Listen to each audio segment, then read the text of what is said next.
Imad wa Panya Jerusalem. Stand and face Jerusalem. The blessing of the Sabbath. Barakata Yahweh. Ba'asham. Yahawashai. Asherah. Nathanawa. Hashabat. Bashalawam. Tuwara. Amen. Blessed are you, Yahweh, in the name of Yahawashai, that give to us the Sabbath in peace. Thank you, so be it.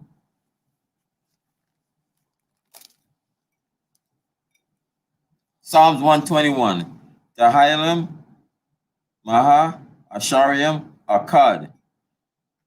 Anya, Harayam, Hayimim Al, Ahariam, Mahayan, Yabwa'a, Isaiah, Yabwa'a, Mayahawa, Shasha, Shamayam, Waratizar, La'a, Yunatan, Lamawat, Regalia, Yala'a, Yinawum, Shashamarka, Hana, La'a, Yinawum, Wala'a, Yayashan, Shashramar, Yasharala, Yahawa, Shamaria, Yahawa, Tezalia, Ail, Yad, Yamyanya, Yawamam, Hashamash, La'a, Hakaya, Wayarak, La'a, Balayala, Yahawa, Yashamaria, Makal, Rai, Yashamar, Napashia, Yahawa, Yashamar, Hawalakia, Wabaya, Maita, Wa'aid, Iwalam, Basham, Yahawasha, Tuwara, Aman. Psalm 121. I will lift up mine eyes into the hills from whence cometh my help. My help cometh from the Lord which made heaven and earth. He will not suffer thy foot to be moved. He that keepeth thee will not slumber. Behold, he that keepeth Israel shall neither slumber nor sleep. The Lord is thy keeper. The Lord is thy shade upon thy right hand. The sun shall not smite thee by day, nor the moon by night. The Lord shall preserve thee from all evil. He shall preserve thy soul. The Lord shall preserve thy going out and thy coming in from this time forth and even forevermore. Amen. Amen. Hear, O Israel, Shema Yasharala. Shema Yasharala, Yahweh, Eloheinu, Yahweh, Akkad. Shema Yasharala, Yahweh, Eloheinu, Yahweh, Akkad. Shema Yasharala, Yahweh, Eloheinu, Yahweh, Akkad.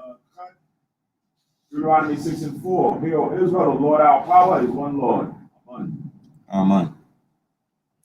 The Lord's Prayer, Yahweh Tapala, Abiyanawa, Shubha Shemayim, Kodash, Haya, Shamka, Yahweh, Malakwatka, Taba'a, Ratizawanka, Haya, Aisha, Baratiza, Ka, Bashemaya, Latananawa, Lakam, Yawum, Za, Wasalaklanawa, Kawa Watinawa, Kasalatnawa, Kawa Watinawa, Wala'a, Abiyanawa, Al, Nasaya One,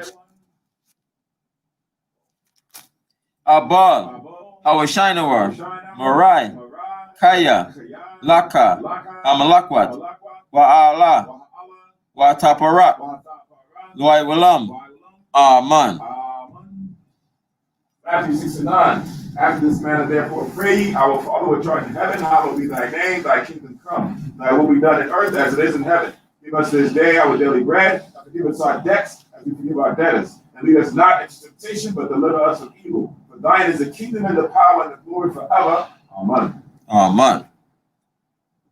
Aisha Rama Tazawat, the Ten Commandments.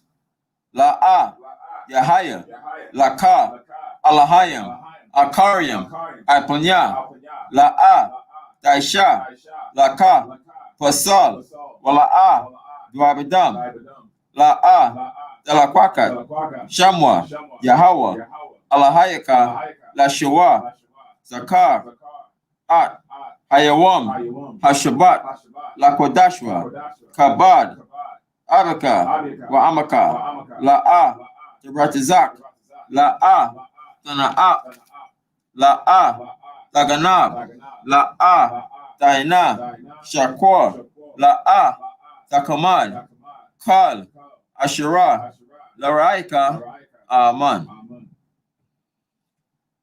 Exodus 23, thou shalt have no other gods before me. Thou shalt not make unto thee any graven image or any likeness of anything that is in the heaven above, or that is in the earth beneath, or that is in the water under the earth. Thou shalt not bow down thyself to them nor serve them. For I, the Lord thy God, am a jealous God, visiting the iniquity of the fathers upon the children unto the third and fourth generation of them that hate me, and showing mercy unto thousands of them that love me and keep my commandments. Thou shalt not take the name of the Lord thy God in vain, for the Lord will not hold him guiltless that taketh his name in vain. Remember the Sabbath day to keep it holy.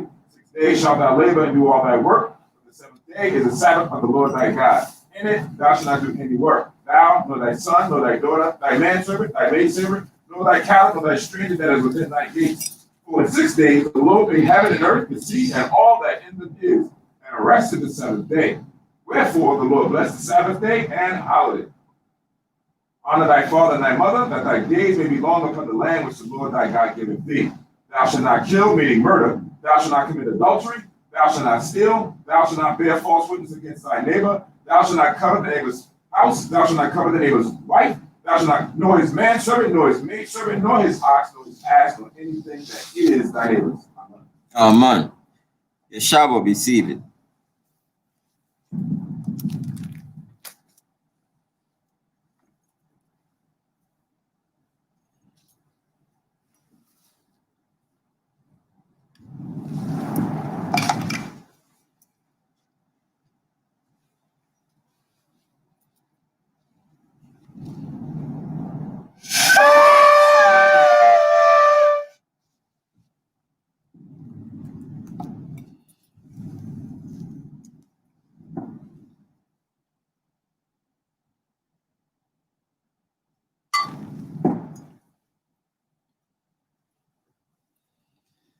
Barakata Yahweh, Ba'ashem Yavishai, Asherah, Nathananawa, Harya, Hagapan, Tawada, Aman, La, Yahweh, Bahasham, Yahawashai, At Yasha'ala.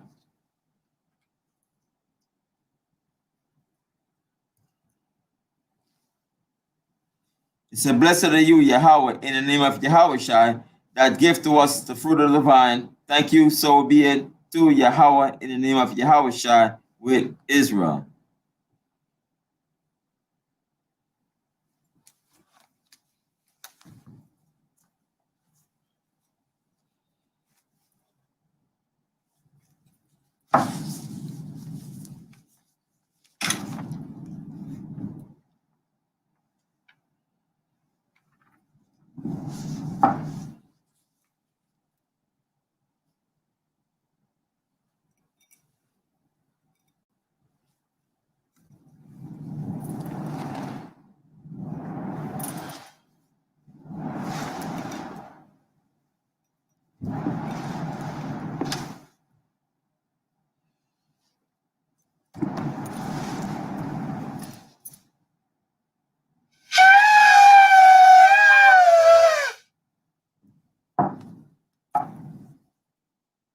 Imad wa Panya, Jerusalem. Stand and face Jerusalem.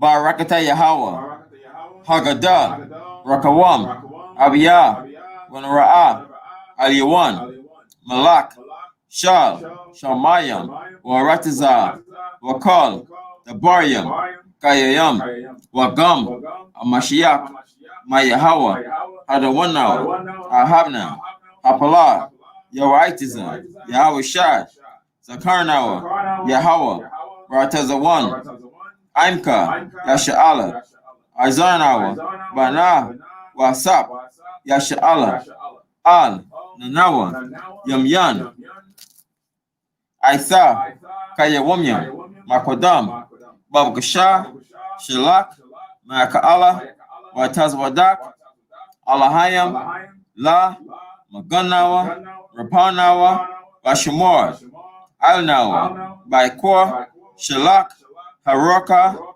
Shal, Yawishai, Lanawa, Lalamadnawa, Rabiam, Kakama, Tabawana, Wadai, Shal, Tabarka, Basham, Yahawashai, Tuwada, Tumyad, Waiwalam, Aman.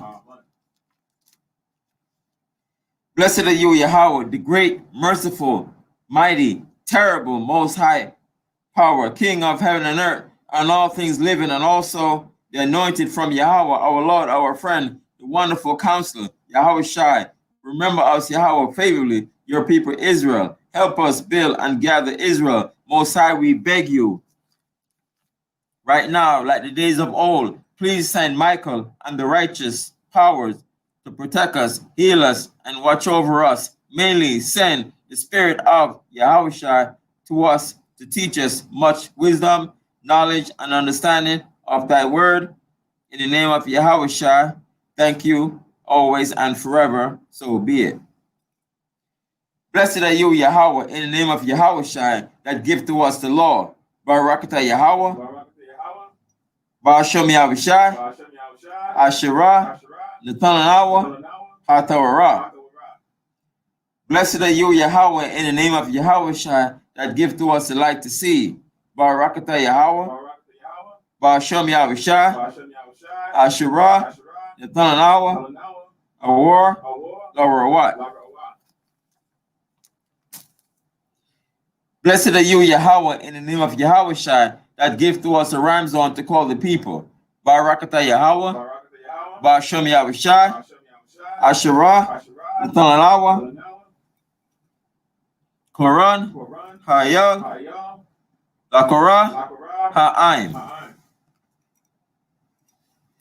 Blessed are you, Yahweh, in the name of Yahushua, that give to us the olive oil to anoint Israel.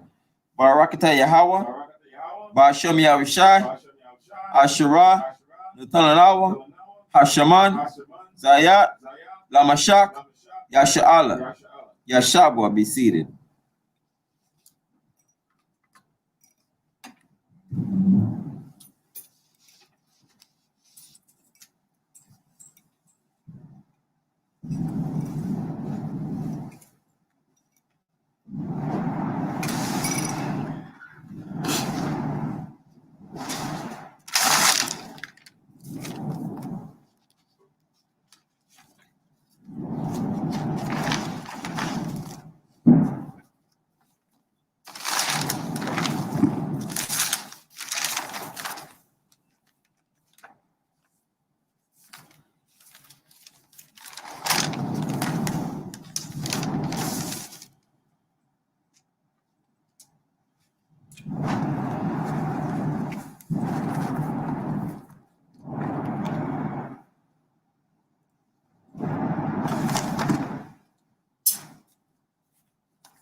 Shalom, Israel. Shalom. Welcome to Hayasharala Kanas, which is located to 3826B Germantown Avenue, near Broad Street in Erie. And I'm Priest Yahukanan, and I'll be presiding over the service, which the Lord commanded us to keep. Like when you read Exodus 20 and 8.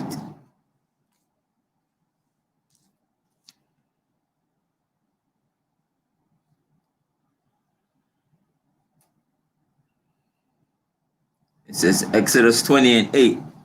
It says, remember the Sabbath day to keep it holy.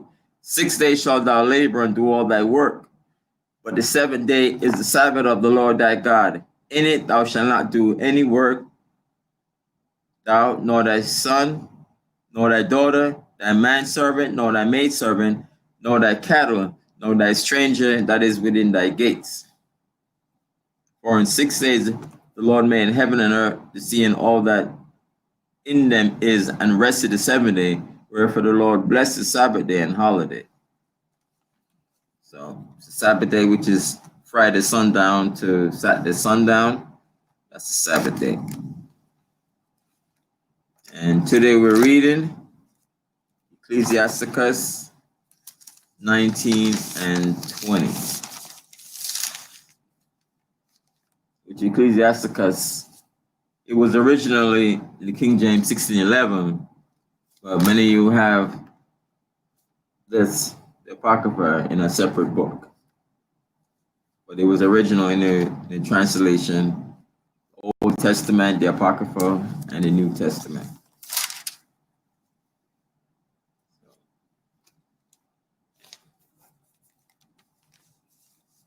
So, just like we read earlier, Deuteronomy 6 and 4, Hear, O Israel.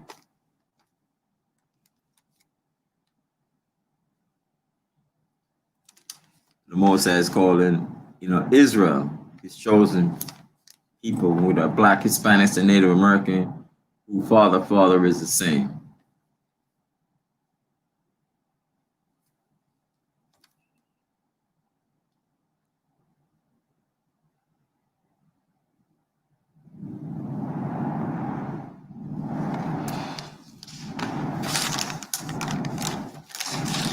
So let's just jump right into it.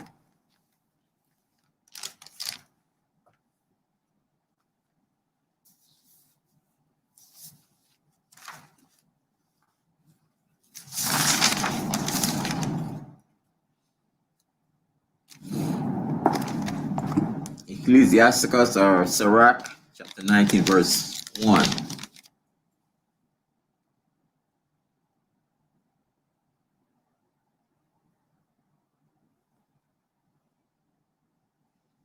It says, the laboring man that is given to drunkenness shall not be rich, and he that contemneth small things shall fall by little and little. So I'm going to read contemnet. Contemnet. It says despise, to consider or treat as, so, small things, like I said, don't sweat the small things, but the small things, if you don't even consider the despise the small things, then things are gonna like fall apart.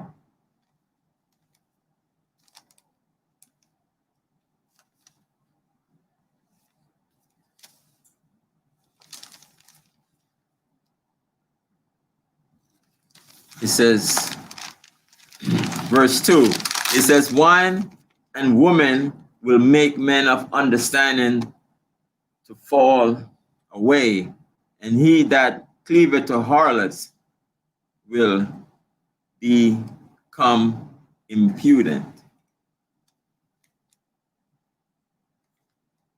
So, excessive wine and dealing with, women and cleaving to harlots, it's not good. Tamak? When you read in First Esdras, the 3rd chapter, and the 10th verse, this is when the men will come and present themselves and to kind of discuss what was the greatest thing that would be esteemed above all. And in Ecclesiastes, and in First Esdras 3 and 10, it says, the first wrote, wine is the strongest. The Second wrote, the king is the strongest. Third wrote, women are the strongest.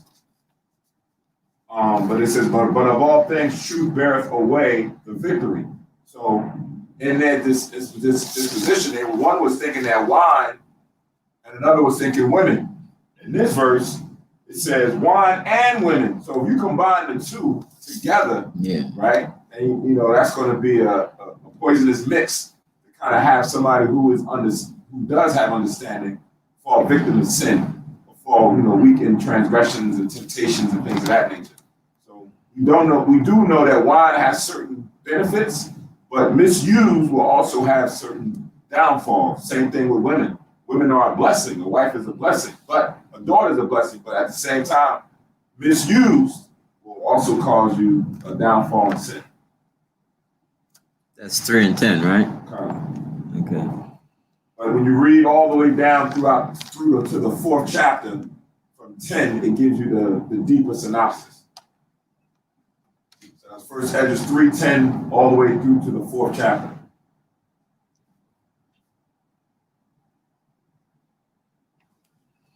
So Proverbs 20, verse 1. He says, wine is a mocker, strong drink is raging, and whosoever is deceived thereby is not wise. So, excess, all this stuff can, destroy you.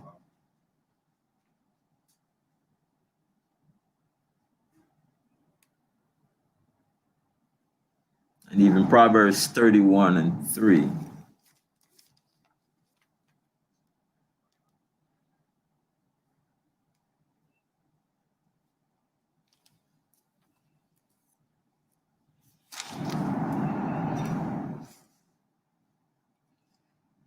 Proverbs 31 and 3. It says, give not thy strength unto women, nor thy ways to that which destroyeth kings. It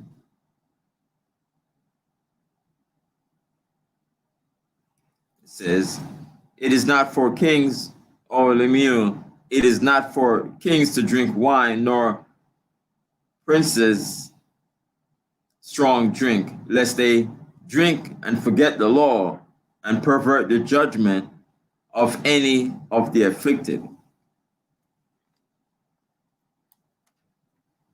So that's Proverbs 31, 3 to 5.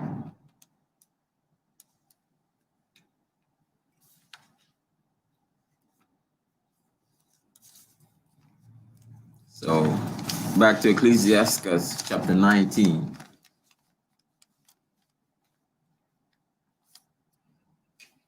It says, moths and worms shall have him to heritage, and a bold man shall be taken away.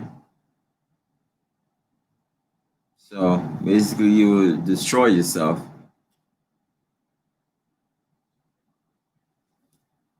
by this kind of a behavior.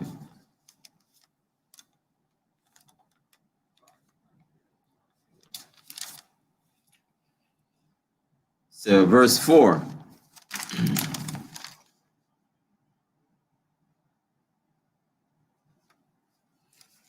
He said, he that is hasty to give credit is light-minded, and he that sinneth shall offend against his own soul.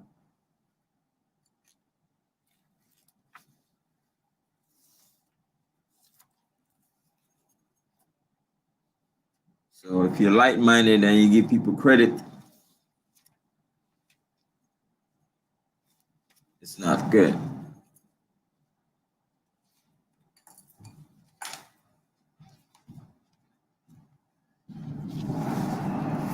So for verse 4, Ecclesiasticus 6 and 7.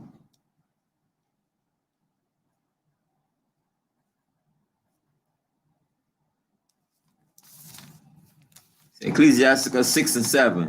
It says, if thou wouldest get a friend, prove him first, and be not hasty to credit him.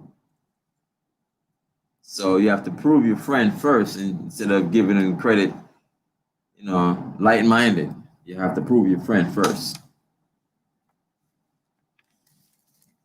On to Mark. This is Ecclesiasticus chapter 27 and verse 7. It says, praise no man before thou hearest him speak. But this is the trial of men. Right? And we know when you speak, it comes from your heart or from your mind, from your spirit. So those things, Yahushua in the gospel says, this is what defileth a man. Right? The things that come from your mind and your spirit. Right? Fornication, wickedness, these things. If a person is speaking and advocating for those things, you can't give that person credit. You can't, be quick to just praise somebody and you don't know what they're really about.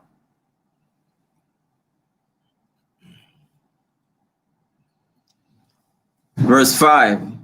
Whoso taketh pleasure in wickedness shall be condemned, but he that resisteth pleasures crowneth his life. So, verse 5.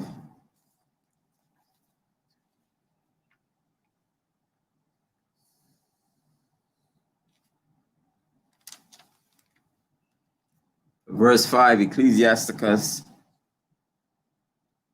12 and 3.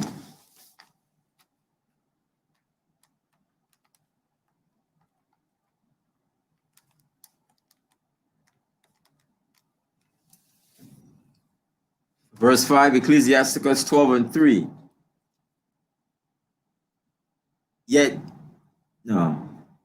Ecclesiasticus 12 and 3, it says, there can no good come to him that is always occupied in evil, nor to him that giveth no alms. So if you're always occupied with evil, there's no good, good can come to you.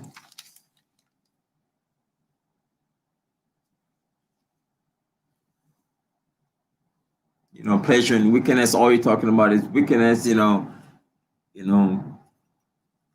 all kind of wicked. You hear it a lot of times in, people words and people, lyrics, songs. All kind of wickedness. How can good come to you?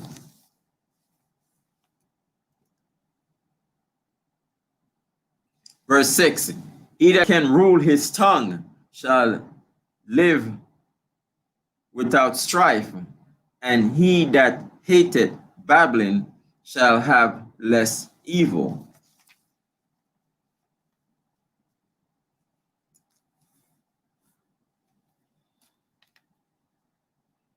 So,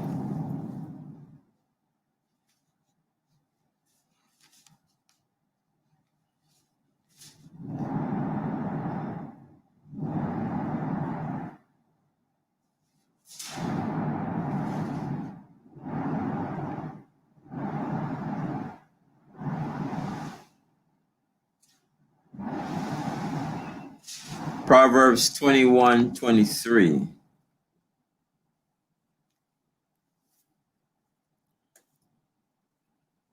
Verse 6.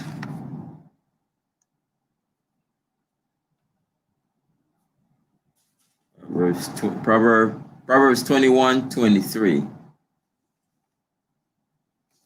He said, whoso keepeth his mouth and his tongue, keepeth his soul from troubles.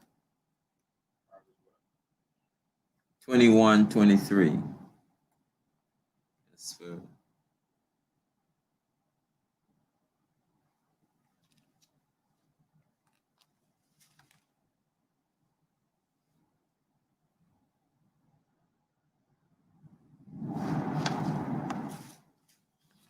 And also Proverbs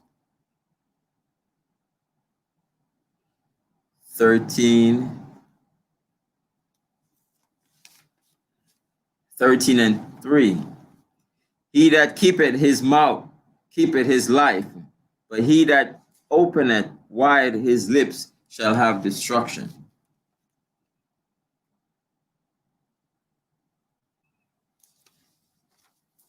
So verse 7. Also, you just write down the book of James, the 3rd chapter, 1 to 13. James, the 3rd chapter, James chapter 3, verses 1 to 13, that goes into how the tongue can cause a whole lot of strife. How the tongue can start wars and do a lot of different things. Why when you read the scriptures, it goes into not being a talebearer, backbiting, all of these different things come with you not being able to bridle or maintain your tongue or your mouth, knowing when to say certain things and knowing when not to say certain things. Right? So the tongue is a powerful instrument that can heal, wound, kill, do a lot of different things to different people. So they say sticks and stones may break my bones, but words can never hurt me. That's a misnomer. That's a lie. Words can damage you, even worse than a stone. Right? Words can damage you even worse than a stick and a stone. Because a stick and a stone, you can easily kill. You get hit with a stick or a rock, you can heal from it.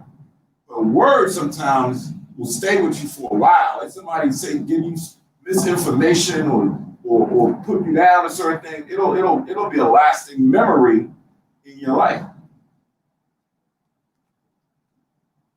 Yeah, definitely. Verse 7, rehearse not unto another that which is told unto thee, and thou shalt fear never the worst. Woo. So somebody may tell you something, don't go around, telling other people. Right. So you're can come back and it just get out of there, just get out of hand. Right. Especially some people just go on, heard of some kind of secret, and they go on the internet and they're blasting and they have all these people and they're sharing all over the place. So it's like, wow, I told you something secretly, and it becomes worse now. Right. In the class this evening, as Zaquan was doing, I was driving, I was listening to the class, and he was talking about different religions, how they compare themselves to the Bible and things of that nature. This book is older than the Bible and so forth and so on. And then it was switched over to the laws, how, we need to keep the same laws that was in the Bible. And some people think that we don't need to keep these laws anymore. But when you look at the content that's in the context of this Bible, why is it that someone would choose not to want to keep these commandments? Like these principles, these moral principles that we're reading right now, keeps a nation or keeps a people civil, right? To say, listen, if I confide in you and I say something to you, don't go and repeat that to somebody else, right? Let that stay between me and you. That's great moral civil code or ethics that you would live by.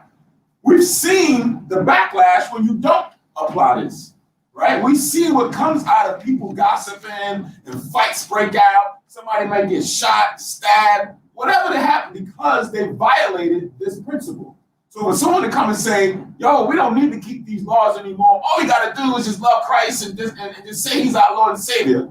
And then go out there and do all the things that the context of this Bible says to not do and live in chaos. It makes no sense. Like these principles they're taught when you were young. Like I try to tell my girl, listen, make sure you don't do this. You got friends, don't go out there and say this much. Don't go out there and do this. If you see them doing it, you don't join with them. Like these principles is what keeps a person in line. Like why would somebody want not to do this? It makes no sense.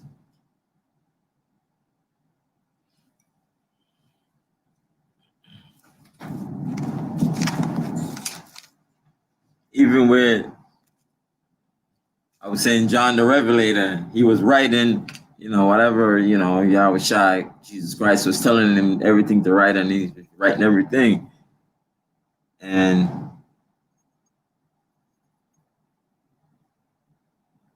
I'm not sure it kind of disapplies, but certain things, you know, like even what Yahushua did is like, you know, books can't even contain, you know, everything. So even look in Revelation chapter 10, verse 4. I mean, this is, you know, concerning, you know, us and certain things that are told us. But, you know, certain things, you know, what Yahushua did to his, you know, with his disciples and everything like that, you know, everything's not written down. But what we have is to hold fast, right? So I just want to read this quickly. Revelation 10 and 4.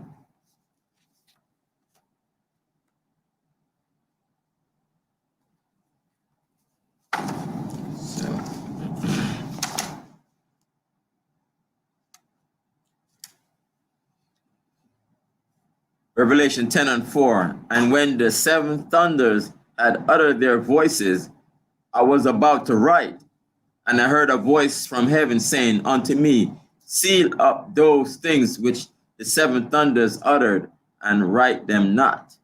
So whatever the seven thunders, you know, uttered, he was commanded not to write it down.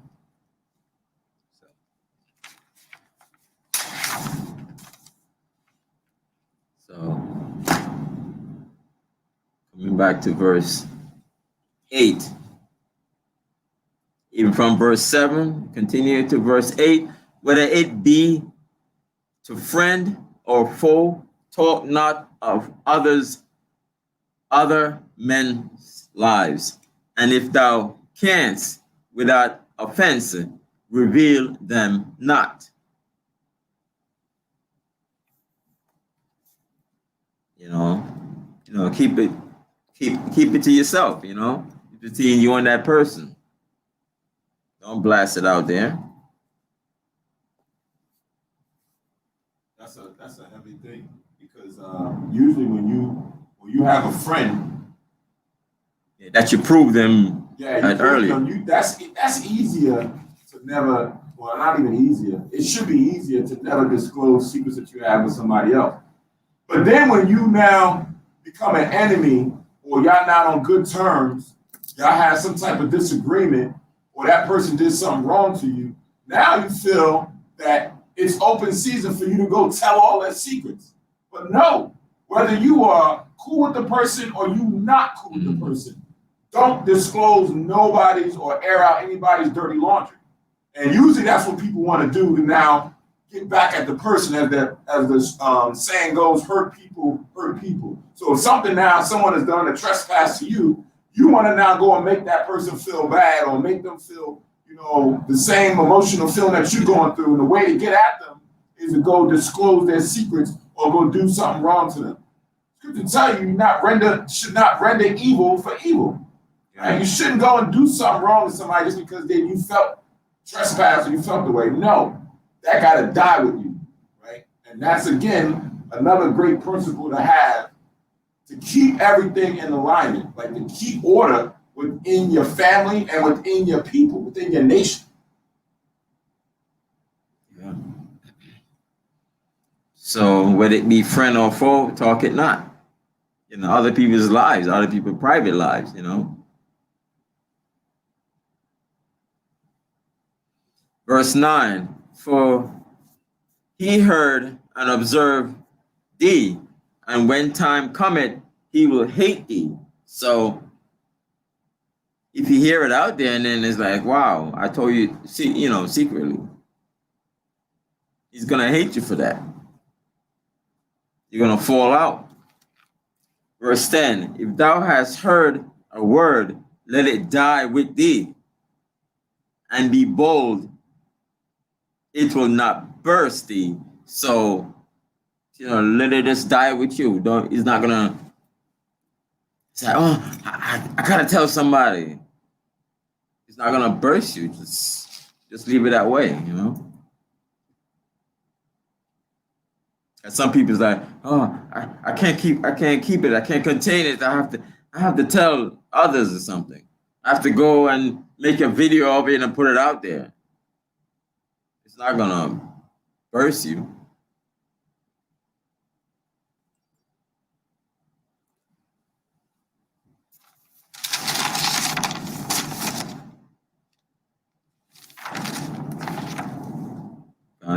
Right. So now, with this wisdom comes another layer of wisdom, right? Because you have to be a person of understanding to know how to apply this. Because somebody may come to you and say, listen, disclose something to you that may affect somebody else, right? And affect them in a harmful way. In that sense, that can't just stay there, because now if it's just something that's personal to somebody that they now is giving you about just themselves and it affects nobody else and they want to confide to kind of help you, that's where this applies. But if the person come and say, look, don't tell nobody, but I'm about to go over there and I'm shooting up the place, or I'm about to go do something that's not going to cause harm that you know is wrong, you can't sit on that, right? You cannot sit on that. You gotta advise that individual that that's something that I can't keep a secret, because that's what you're doing is wrong. I advise you not to do that. But if you're saying you're gonna do that, I gotta warn this person, because that's not right. Right? That's kind of like what they have with like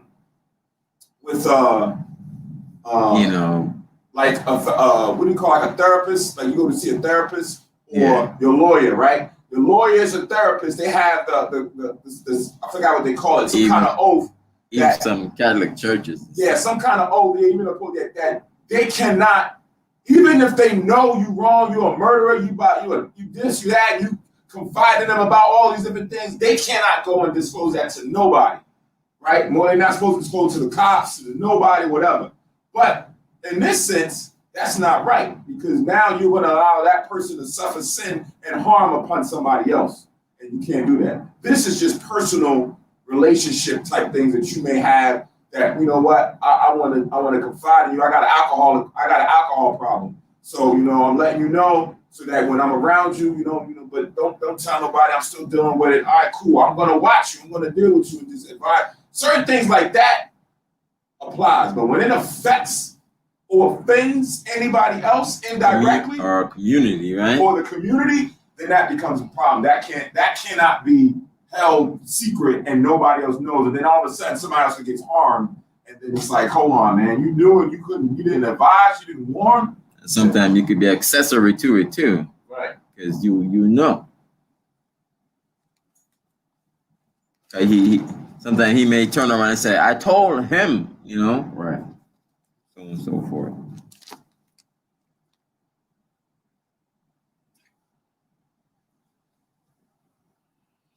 Verse 11, a fool travaileth with a word as a woman in labor of a child.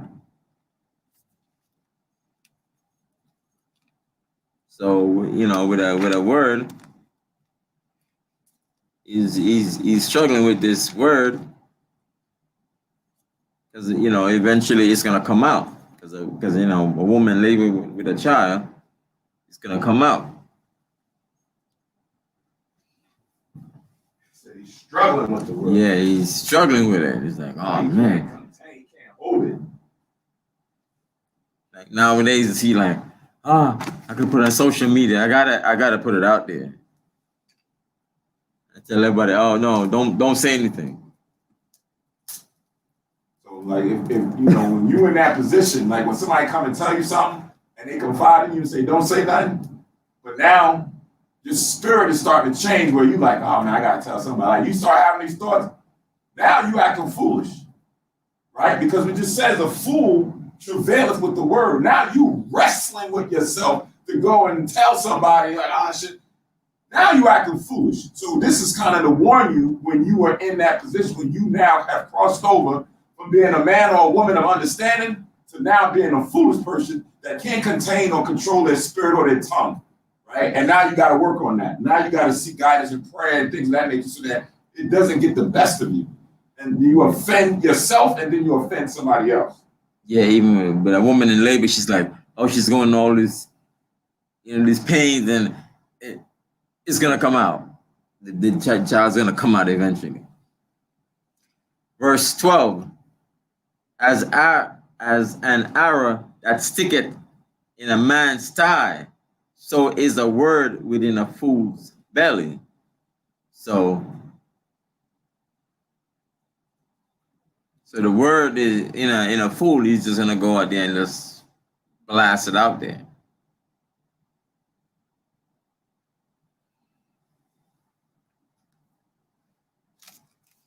It said, verse 13. It said, admonish a friend, it may be he had not done it. And if he have done it, that he do it no more. I want a friend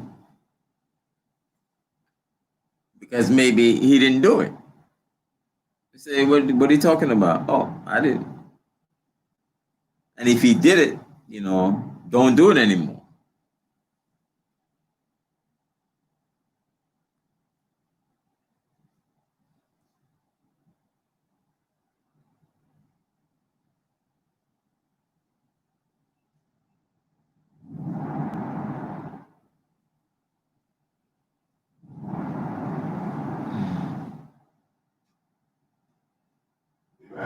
Instead of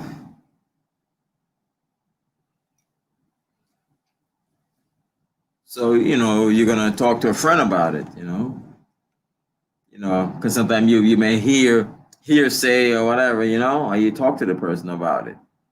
I say, if he did it, if he didn't do it, okay, fine. But if he did it, don't do it anymore. That's verse 13.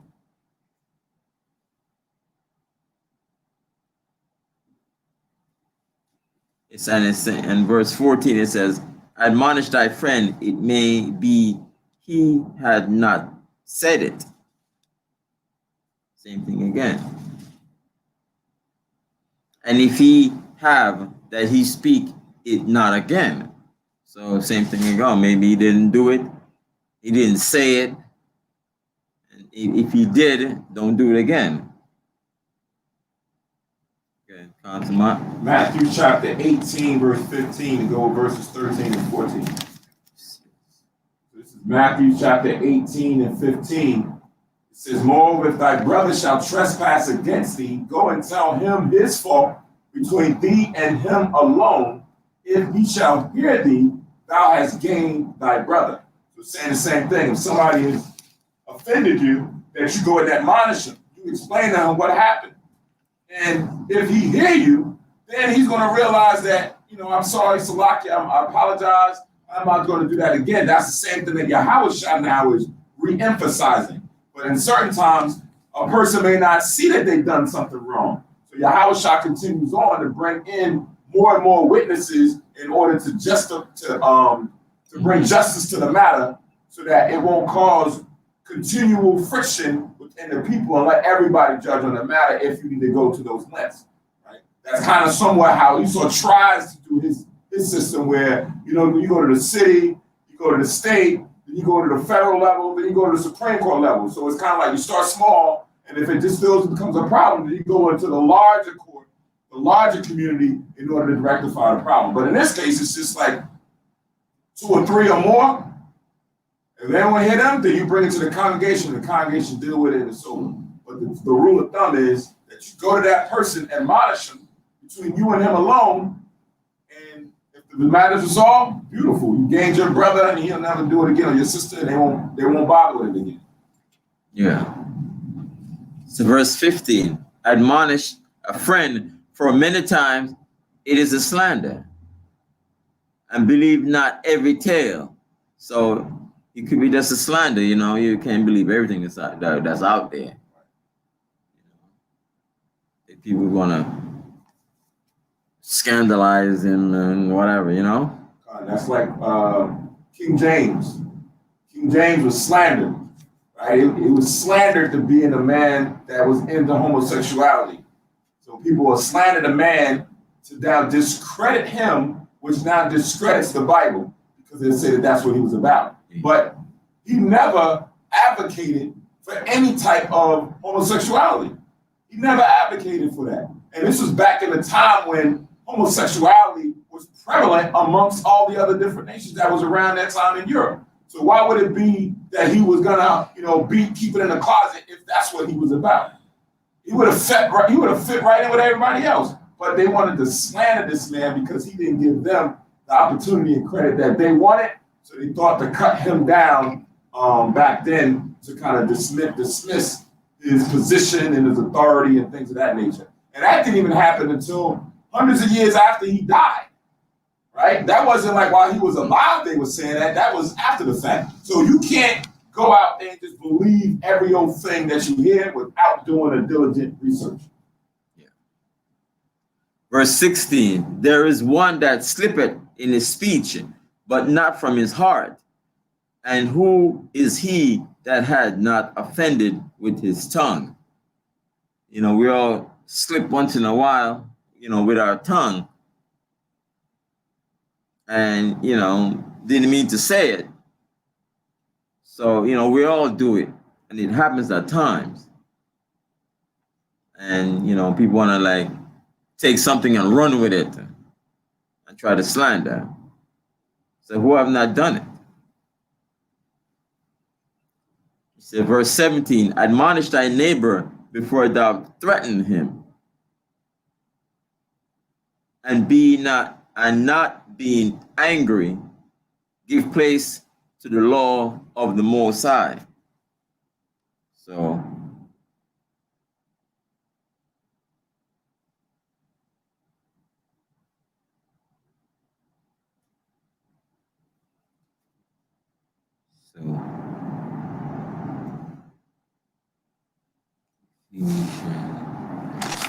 verse 17.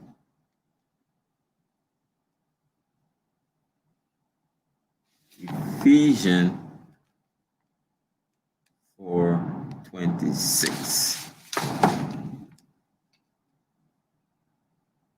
It says, Ephesians 4:26, be angry and sin not, and let not the sun go down upon your wrath. So, you know, before you threaten him or being angry with him and that you sin. Because people be angry and they, you know, want to fight and curse and really hurt somebody. So think of the law, you know, of the Most High, that he is your brother.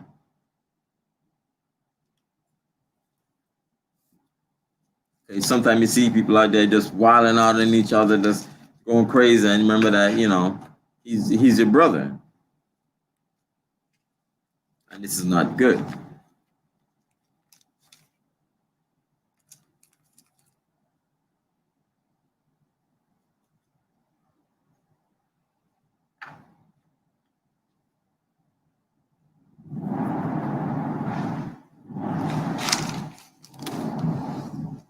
So verse 17, John 13.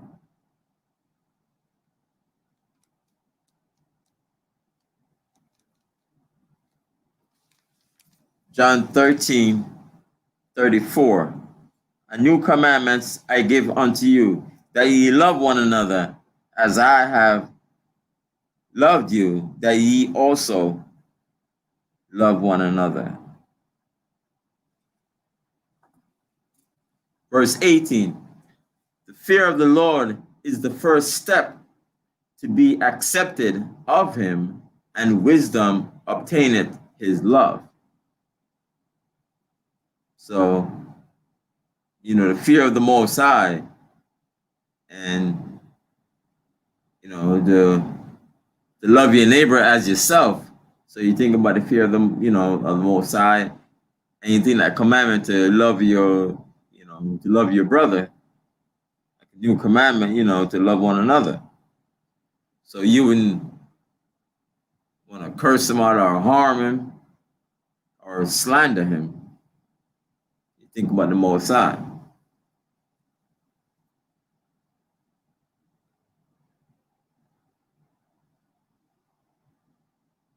Verse 19, the knowledge of the commandments of the Lord is the doctrine of life.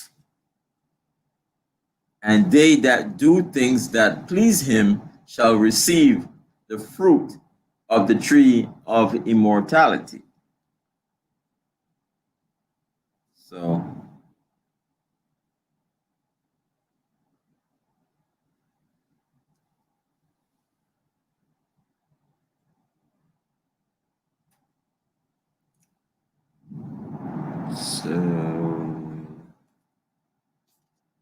Psalms 1, verse 19.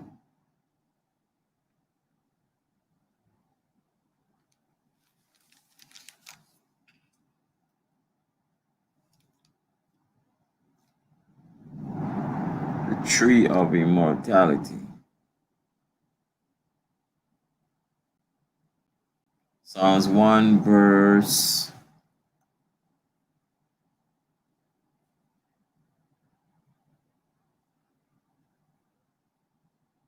2.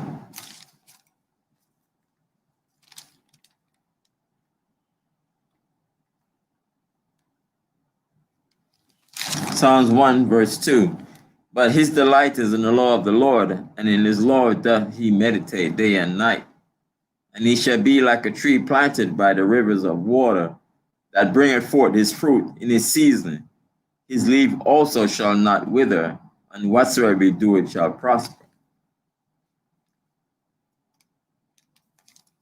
2 to 3.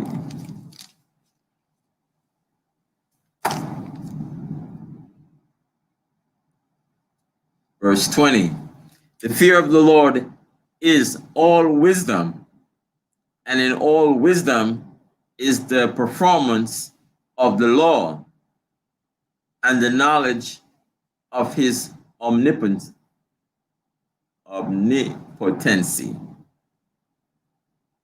So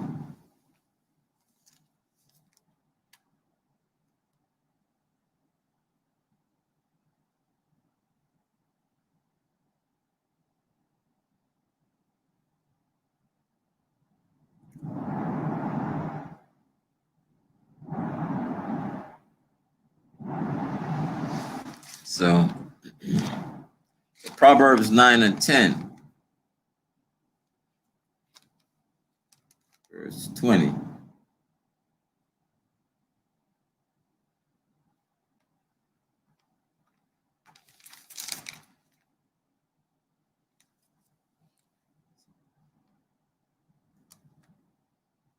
Proverbs 9 and 10, it says, the fear of the Lord is the beginning of wisdom, and the knowledge of the holy is understanding.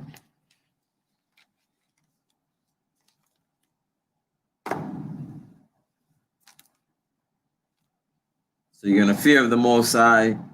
Go back, you're not going to scandalize your brother or burst out his secrets and so on and so forth, or be angry with him, and you're not going to sin because of that.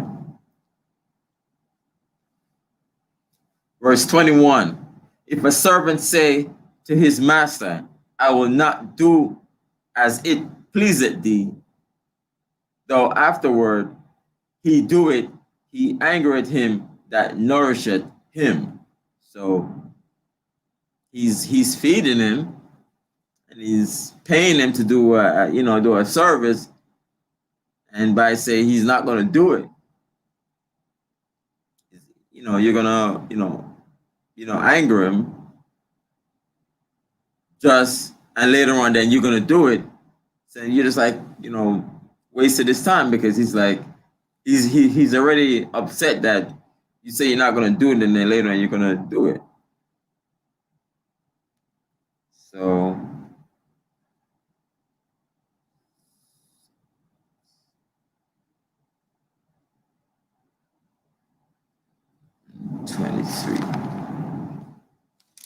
verse 21.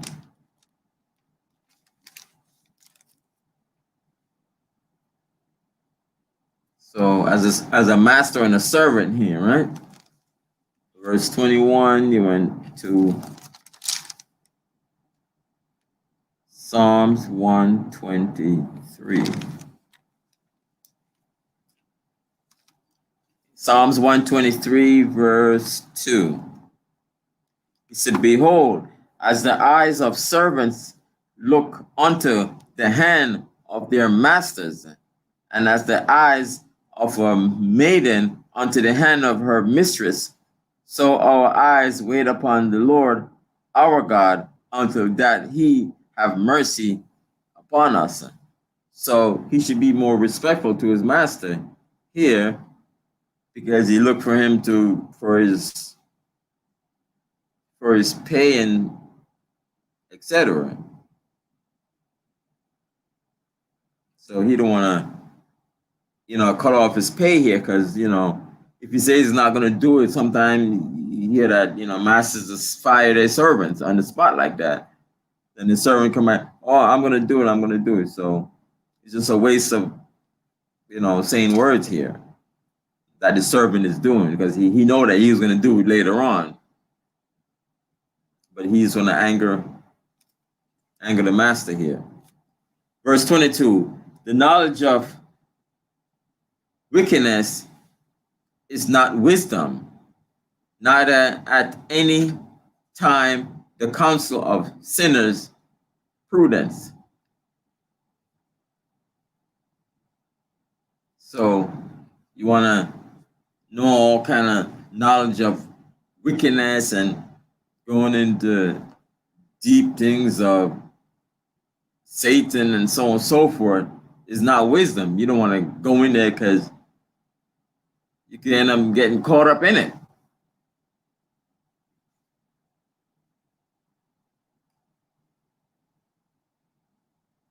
Not at any time the counsel of sinners prudence. So go back again to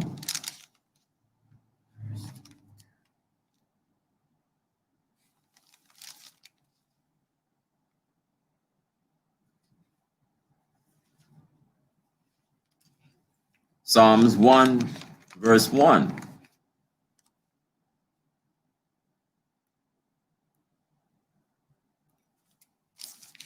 It says, Psalms 1:1, it says, blessed is the man that walketh not in the counsel of the ungodly, nor standeth in the way of sinners, nor sitteth in the seat of the scornful.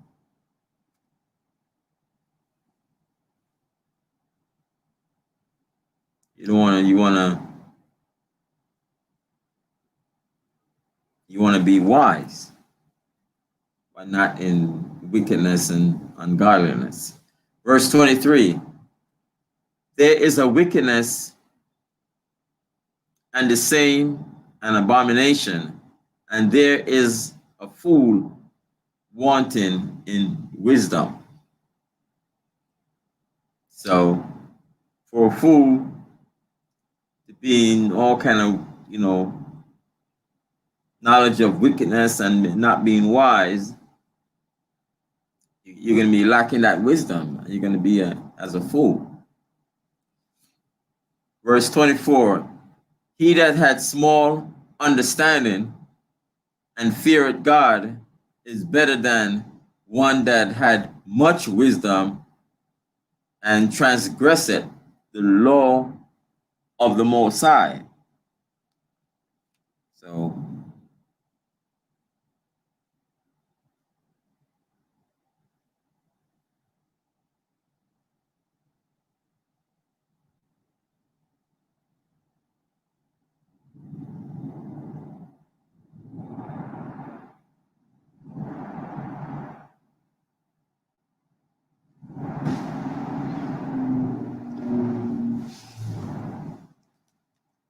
First Corinthians 3:19, verse 24.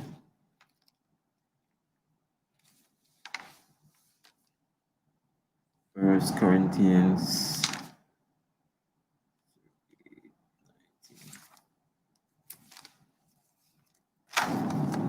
It says First Corinthians 3:19, for the wisdom of this world is foolishness with God, for it is written, he taketh the wise in their own craftiness. So they're so wise in the wisdom of the world and so on and so forth, and you're breaking the law, statutes, and the commandments of the Most High. You're not wise. You're being, foolish. Because, the law, statutes, and commandments, knowledge of the law, statutes, and the commandment make you wise.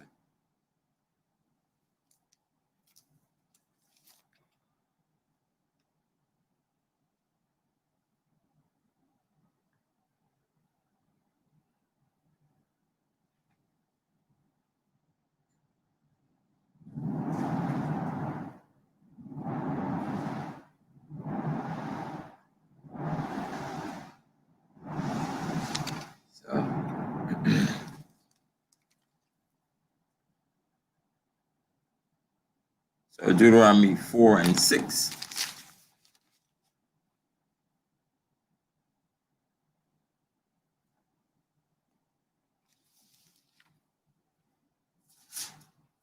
So Deuteronomy 4 and 6, it said, keep therefore and do them, for this is your wisdom and your understanding in the sight of the nations, which shall hear all these statutes and say, surely this great nation is a wise and understanding people.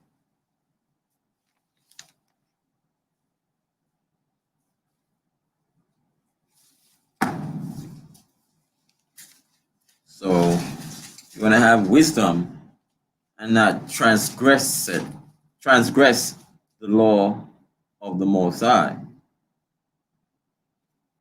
Verse 25, there is an exquisite subtlety, and the same is unjust, and there is one that turneth aside to make judgment appear, and there is a wise man that justified in judgment.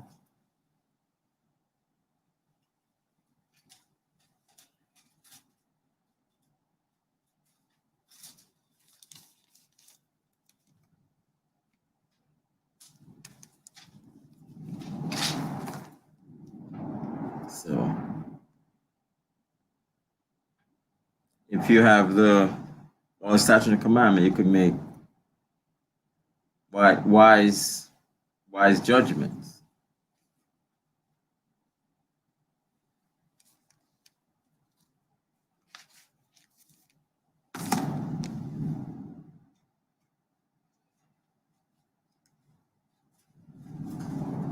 Verse 26, there is a wicked man that hangeth down his head sadly, but inwardly he is full of deceit.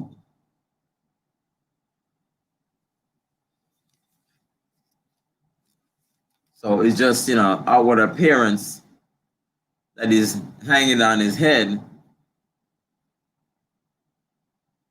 but, inwardly he's full of deceit. Like in the book of Esther,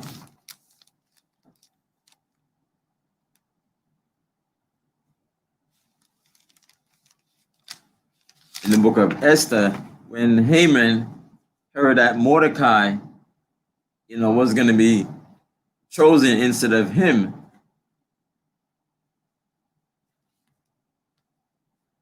man, I've had, sadly, but in his heart, he's full of deceit and all kind of things, all kind of trickery.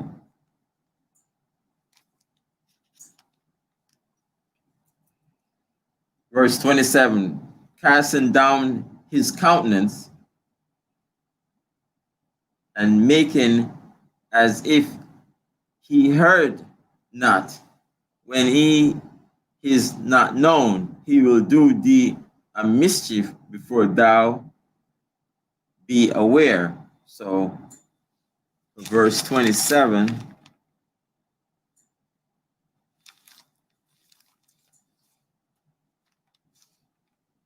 is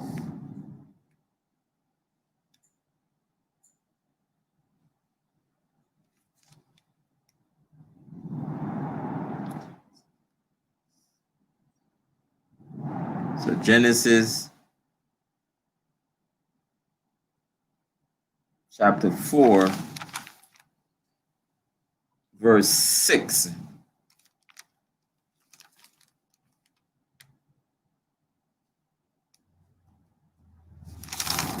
So casting down his countenance, because he knew what to offer him, but he's casting down his countenance. So the Most High, spoke to him in Genesis 4 and 6. He says, and the Lord said unto Cain, why art thou wroth, and why is thy countenance fallen? Verse 7, if thou doest well, shalt thou not be accepted? And if thou doest not well, sin lieth at the door, and unto thee shall be his desire, and thou shalt rule over him.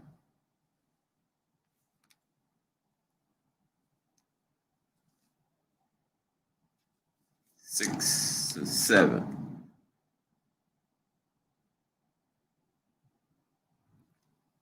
So he will do a mischief before thou be aware. So Abel didn't know that Cain, was gonna, kill him. So verse 8, and Cain talked with Abel his brother, and it came to pass when they were in the field that Cain rose up against Abel his brother and slew him. So he will do the mischief before thou be aware. So Abel didn't realize his brother was going to kill him. So that's what happened.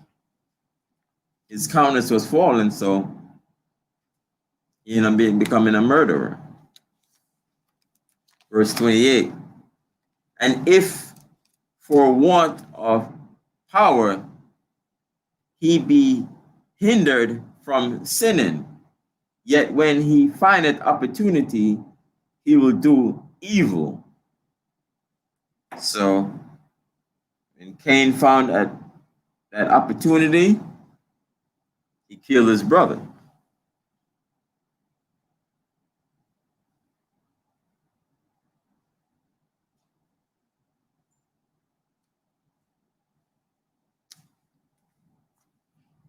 Verse 29, a man may be known by his look, and one that had understanding by his countenance when thou meetest him. So you may, by his looks, as if he has, understanding. When you meet him, just by look. But he's not even saying anything yet. Right. So the operative word is may. Right? May be known. It's not that all men are known by their look or their countenance, but there's certain individuals who you may encounter or you may come upon that his disposition and the way his, you can just see it in his eyes. You're like, yo, this guy got a lot going on, and he has a lot to say based on, what's going on in a specific situation or what has gone on in his life that he's seen over time. So you may come across people like that where it's just known. Like some people wear their emotions on their sleeve, as they say. You can tell it based on their eyes, and it's just kind of giving you that guidance that to never not take that into consideration, right? But when you do see somebody like that, the best thing to do that tells you, try the spirit by the spirit, find out, ask him a question, and then judge him on what comes out of his mouth. Yeah.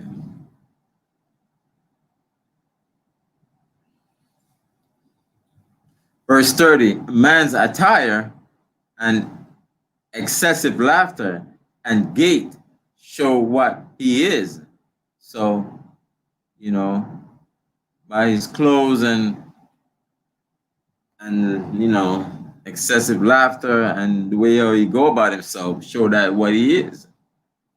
You see outward, he might, man by his understanding, and certain men you see, how they are, show that what he is. Right. He's a wise man or he's a fool. Right. That's like, if you out and you see some young brothers, old brothers and sometimes, but you see some younger brothers walking down the street and their pants is down around their thighs and you see their drawers, automatically you kind of know what this person is about. Like he got a street mentality. You kind of know what they're dealing with. Very, a few perspectives, you see somebody who's just ignorant, don't know what they're doing. But most people, when they dress that way, they're following after a certain lifestyle. Same thing with certain women. You see a woman out there, cleavage all showing, thighs, and they kind of really trying to attract a certain type of an attention. You kind of know what this person is about. So the scriptures tell you not to, judge not according to the appearance, but judge righteous judgment. But in this sense, it's the same thing where if you see a person's attire, you judge in righteous judgment because the scriptures tell you like a woman is supposed to be dressed in modest apparel. So I'm judging righteous judgment based on what I see you have on. That's not right.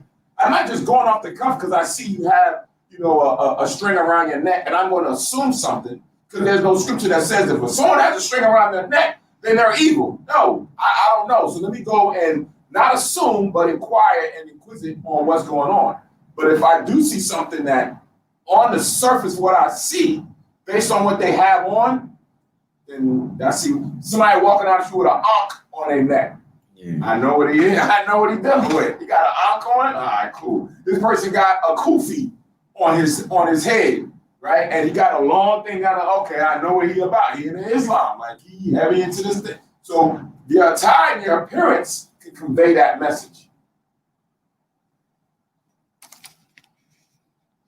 So that's the end of Ecclesiasticus, chapter 19.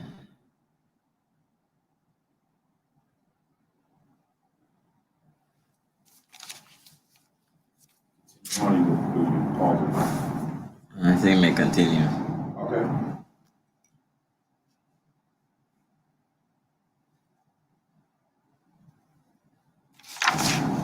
Yeah, just for a second.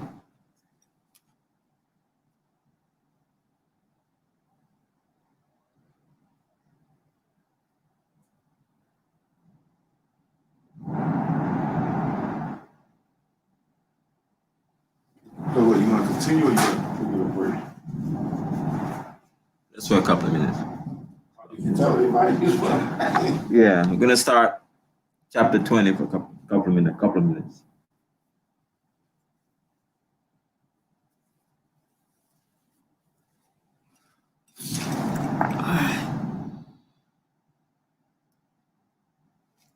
All right.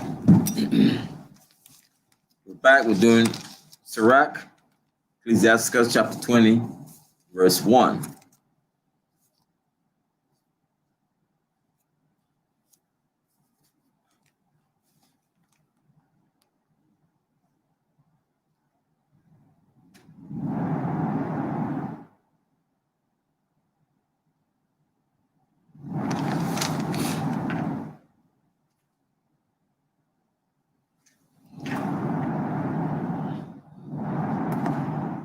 Sirach 20, verse 1. There is a reproof that is not comely. Again, some man holdeth his tongue, and he is wise.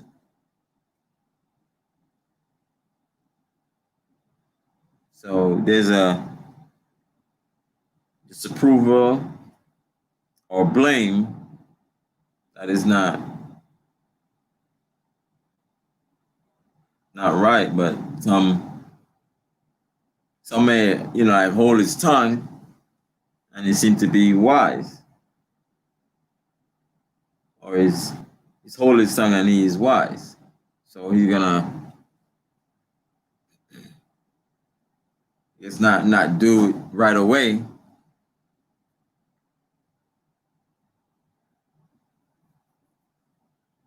Or deal with it later on. Right, I think the last part you just touched on it as far as for there's a reproof that is not comely, meaning sometimes you got to be wise to know when to reprove somebody. Like it may not be the best time. Like Ecclesiastes says in the 3rd chapter, there's a time and place for all things. Sometimes you may not need to go in right now, right? I may need to hold off. So even the second part where it says, and some man holdeth his tongue and is wise, because he knows it's not the right time to say something. And the person may observe that and say, okay, I see what he did. That was kind of smart. That was kind of wise what he did. He's kind of being patient and waiting until later on, and then he's going to find the right time to come in and say something. A word spoken out of turn can cause damage. Scriptures also say that, right? You don't want to speak out of turn or when it's not the pristine time to say something.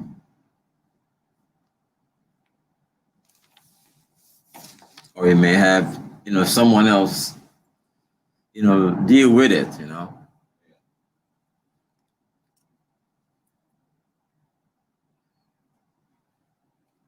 It is much, verse 2, it is much better to reprove than to be angry secretly and he that confesseth his fault shall be preserved from hurt. So if you confess his fault, it doesn't, boil over into other worse things than what it is.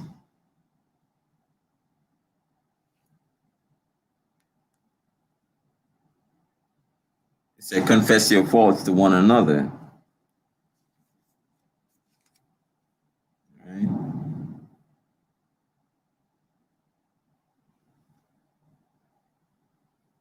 So James 5:16.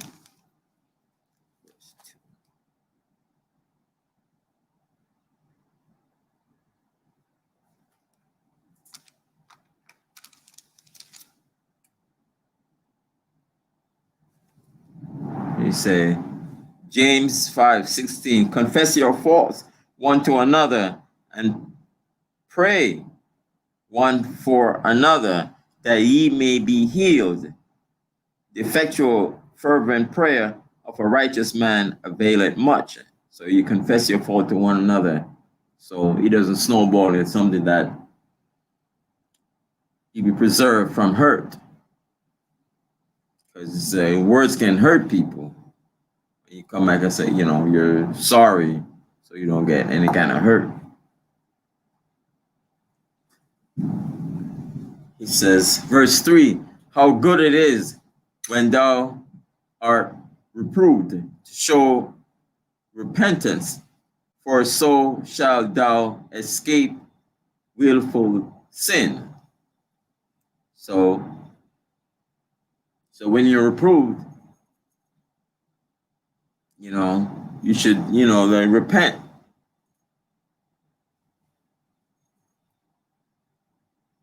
So it doesn't, like snowball into something else. You willfully sin, and you may do something that is going to be a worse estate. Verse 4, as is the lust of a eunuch to deflower a virgin, which in his mind he think he wants to, but he can't do it. So is he that executed judgment with violence. So you go and you execute judgment with violence, which is not good. We can't, do those things. You don't want to deliberately, judge, like how they say in the world, or judge, jury, and executioner. You don't want to be like that, because remember that, we're under grace. You can end up becoming, like, second,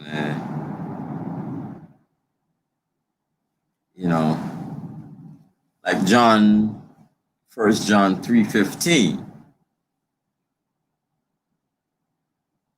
verse 4. Let me get this. John,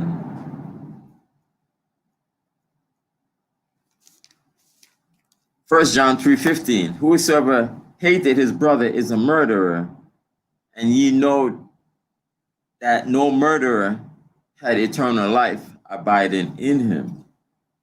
So, when it talks to me, I'm just looking into that verse where it says, as is the lust of a eunuch to deflower a virgin. Because a eunuch is castrated. Yeah. He can't have any sexual intercourse. But if he did have a lust to go and sleep with a virgin, but now knowing that he can't, that lust is going to build up in him and then cause him to act out and do some harm to this woman. He's going to become emotional, right? So it's the same thing where he's now taking that same mind state to someone that executed judgment with violence. They're now becoming emotional. They're not being logical or rational. They're going off of emotion. So you don't never want to go off of, hate and rage and make decisions when you're in that mindset. You got to step back, calm your spirit, and then think wisely based on the judgment that the Most High has given us to advise us on what's the best moves to make. But sometimes when you're hasty and your emotions precede your logic, that's when you become like what is being described in that verse.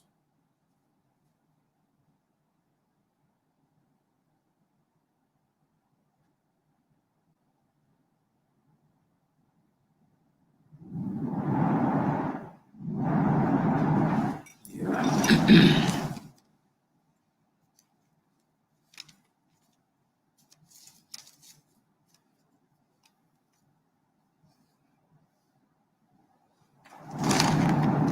verse 4, I'm looking for, I think it's Pontius. Let me look at it. What are you looking for?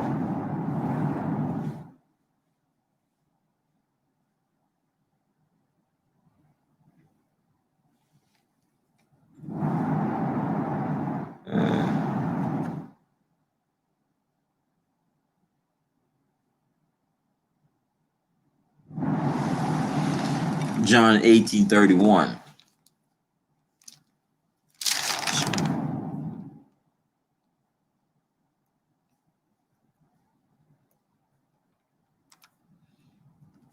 So John 18:31, it says, Then said Pilate unto them, Take ye him and judge him according to your law. The Jews therefore said unto him, It is not lawful for us to put any man to death. So, I mean, we were under, Romans persecution, and they couldn't just go out there and just kill somebody. Even to stone the woman, So they just can't put somebody to death or execute judgment with violence.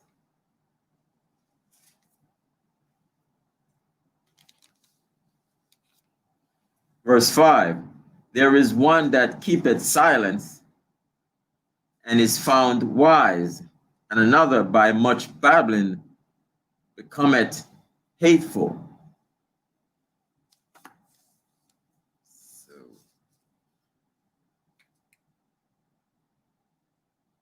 So verse 5, let me see. Ecclesiastes 3, right?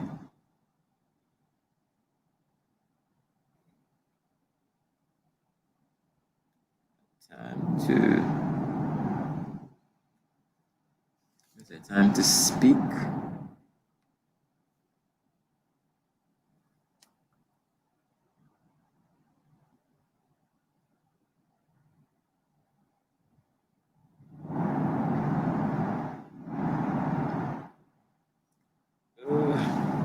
Well, there's a time and place for everything.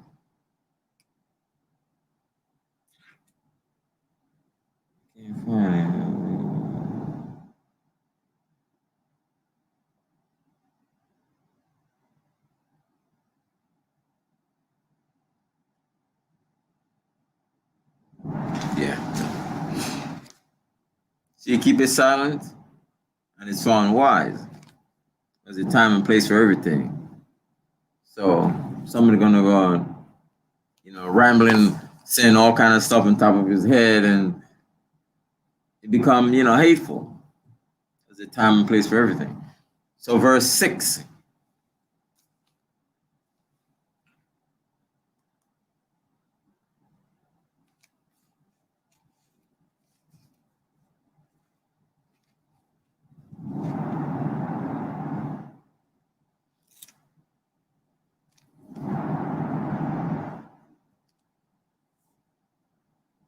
Ecclesiastes 3 and 7.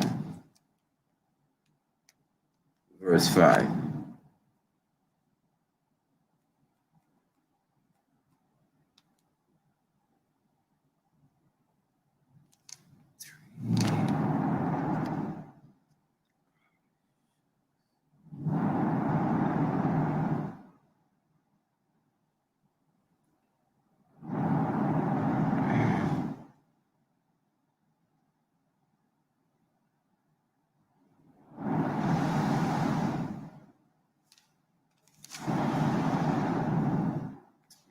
And 7. Ecclesiastes 3 and 7. A time to rest and a time to sow, a time to keep silent and a time to speak.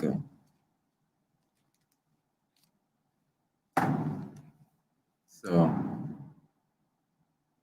there's one that keepeth silence and is found wise, and another by much babbling becometh hateful. So You become hateful, you continue talking. Some people might even yell and say, be quiet. Verse 6, some man holdeth his tongue because he had not to answer, and some keepeth silence, knowing his time. So you hold your tongue at times, and you don't have the answer.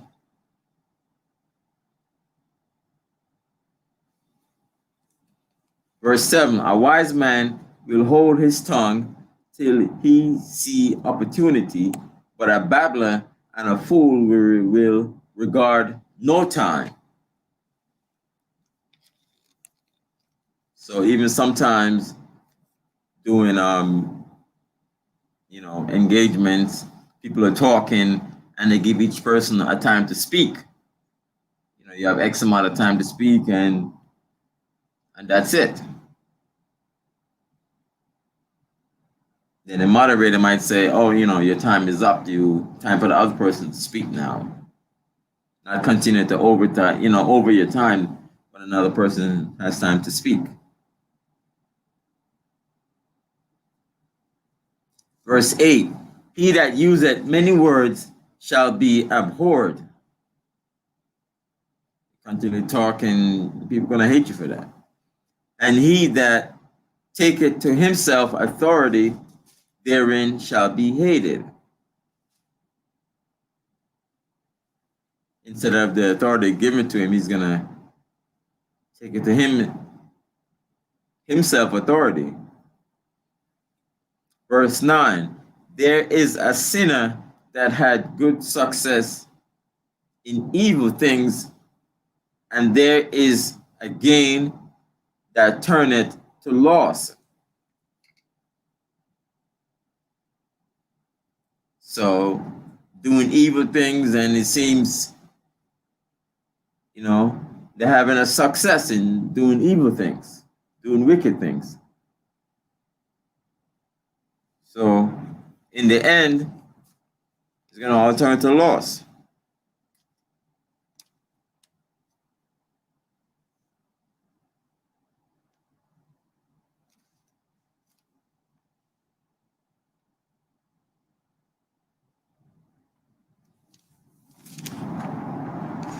So even Proverbs 3:31,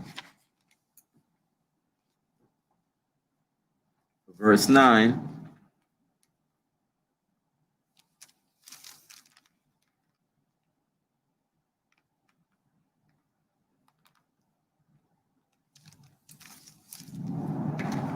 so Proverbs 3:31, it says, envy thou not the oppressor, and choose none of his ways.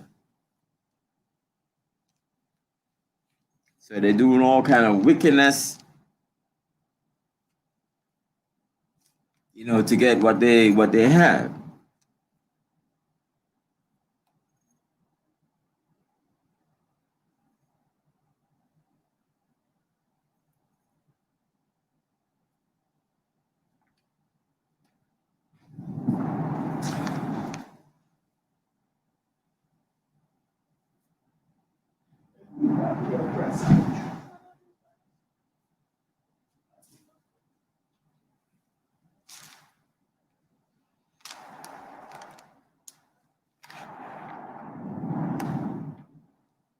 So Job,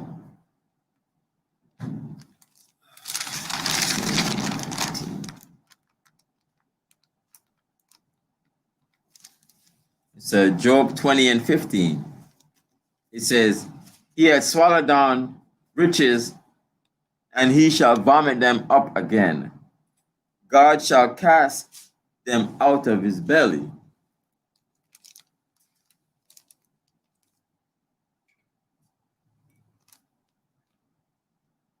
So cast it out of his belly. He's swallowing all his riches, the riches of the earth, and he's swallowing and keep going, and is a sinner that he has seen good success in evil things. Like he covered a field and take it by violence. That is what Micah, what is it again? 2 and 10.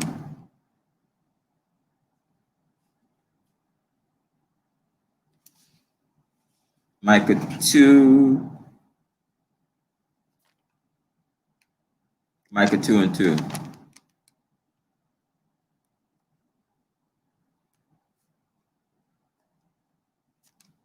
In evil things, Micah 2 and 2. And they covet fields and take them by violence, and houses and take them away. So they oppress a man and his house, even a man and his heritage. So eventually it's going to turn to loss. Like I said earlier, he swallowed on many riches, he's going to vomit them up again. So here, back to verse 9, there is a sinner that had good success in evil things, and there is a gain that turneth to loss.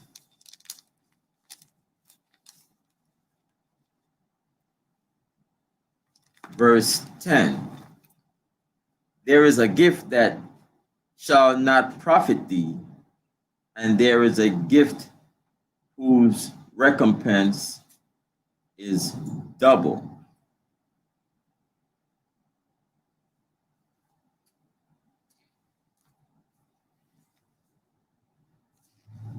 So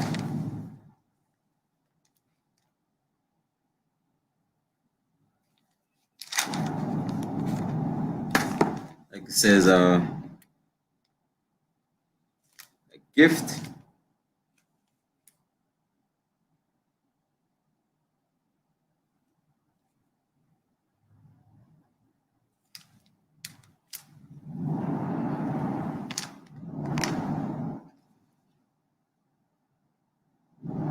verse 10.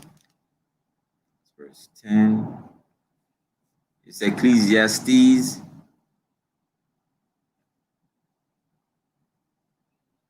7 and 7.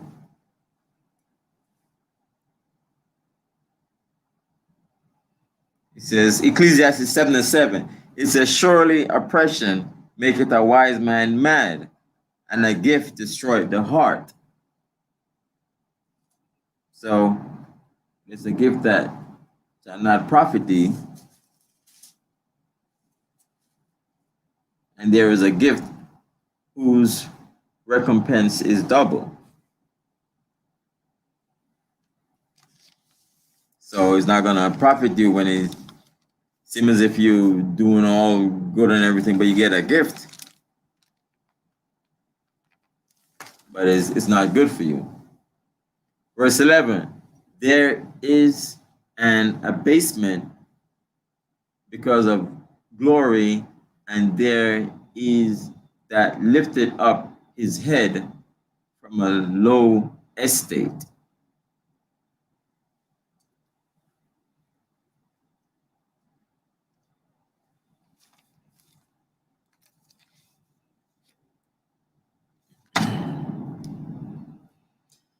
Verse 12, there is that buy much for a little, repaid it sevenfold.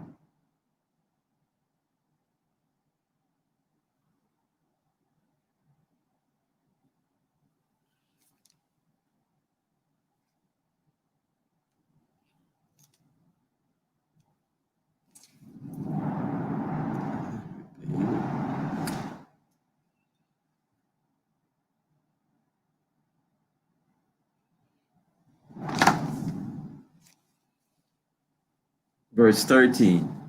Just going back to verse 11, I don't think you went into it.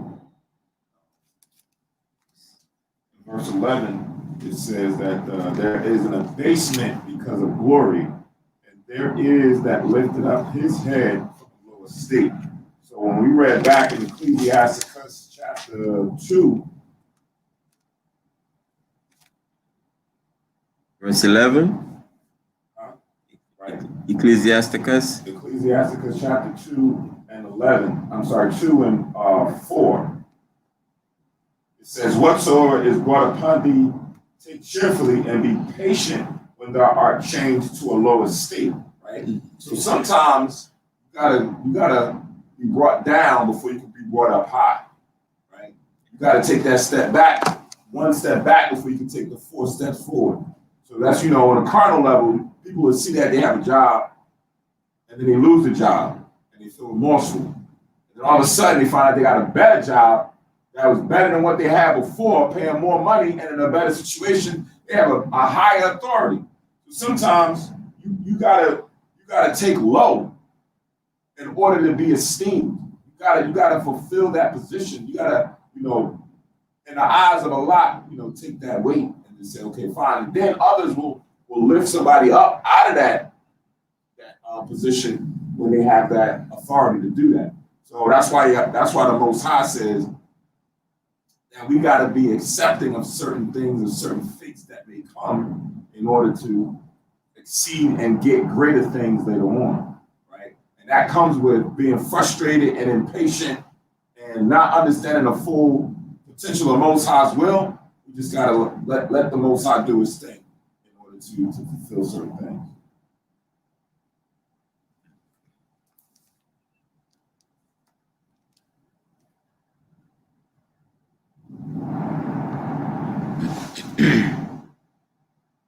Verse 12. Verse 13.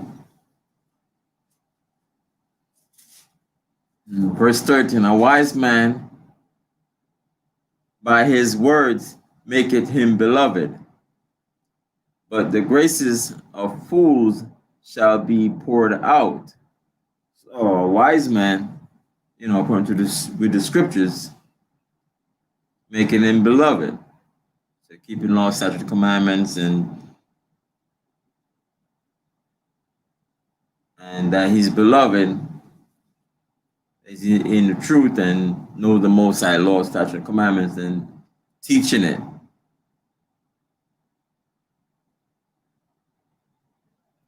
But the grace of fools shall be poured out. So the fools that going around babbling and speaking his own words and everything, and be like nothing. Verse 14, the gift of a fool shall do thee no good when thou hast it, neither yet of the envious of his necessity, for he looketh to receive many things for one. So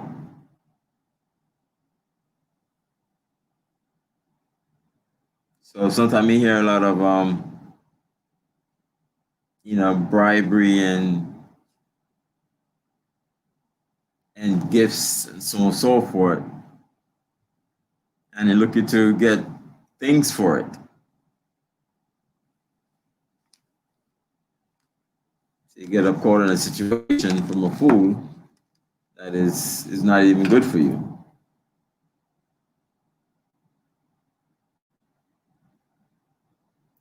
Verse 15, he giveth little and upbraided much. He openeth his mouth like a crier. Today he lendeth, and tomorrow will he ask it again. Such an one is to be hated of God and man. So he may lend to you, but he want it again. So how we do to each other, we would lend, and we hope to get it back. We have the year of Jubilee.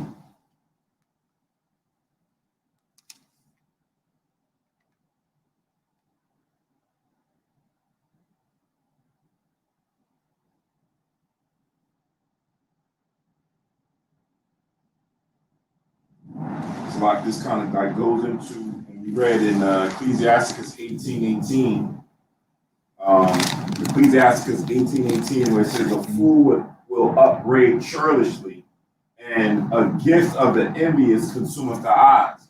That's why I said. What is it again? Ecclesiasticus 18:18, where it says, "A fool would upbraid churlishly, very mean, and talk down to you, speak abrasive." That's why it says in 15, "He giveth little and upbraideth much."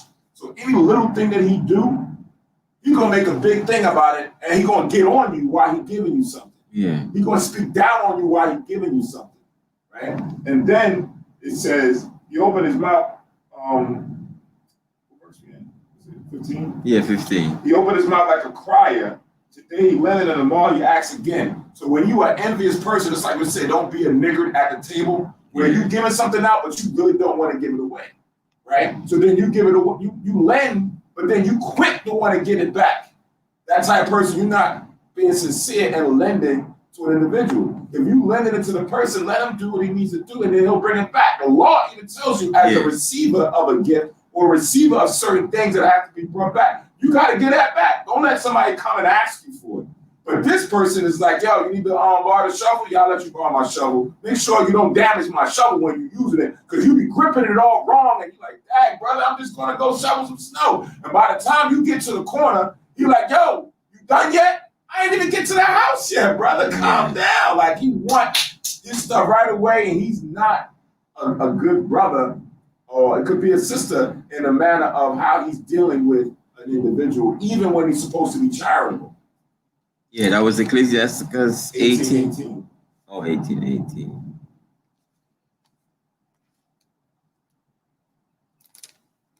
So you hated of God and man, like, you don't want to borrow from him. You don't want to get anything from him.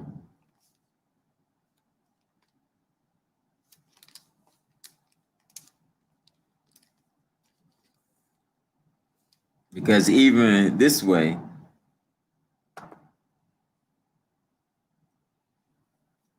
Psalms 37:21.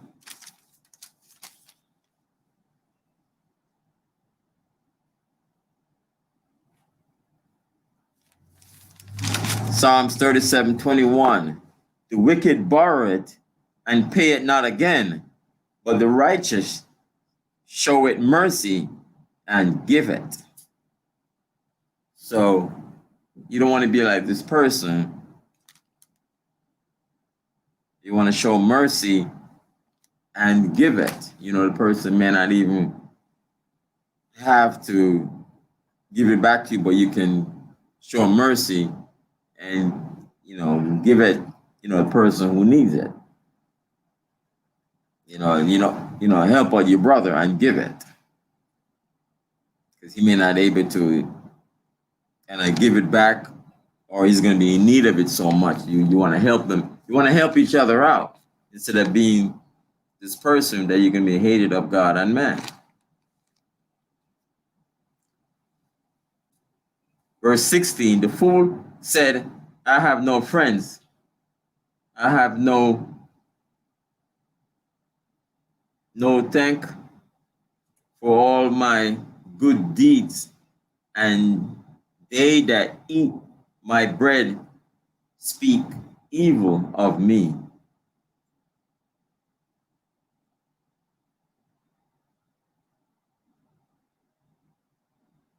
So he's going to say these things, right?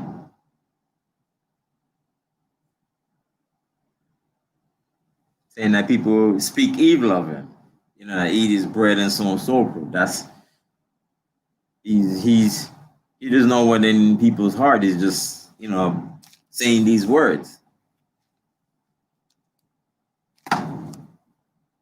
Verse 17, "How oft and of how many shall he be laughed to scorn, for he knoweth not aright what it is to have, and it is all one unto him as if he had it not."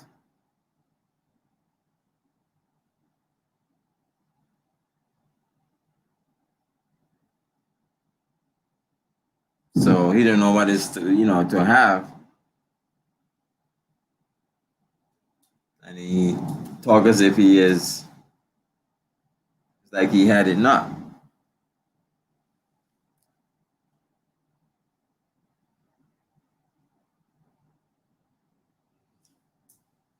Verse 18.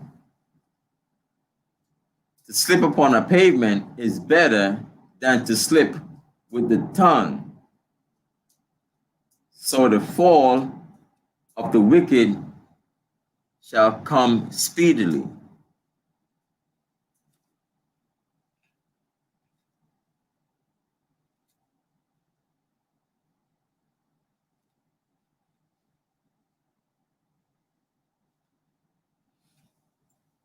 So Deuteronomy 32:35.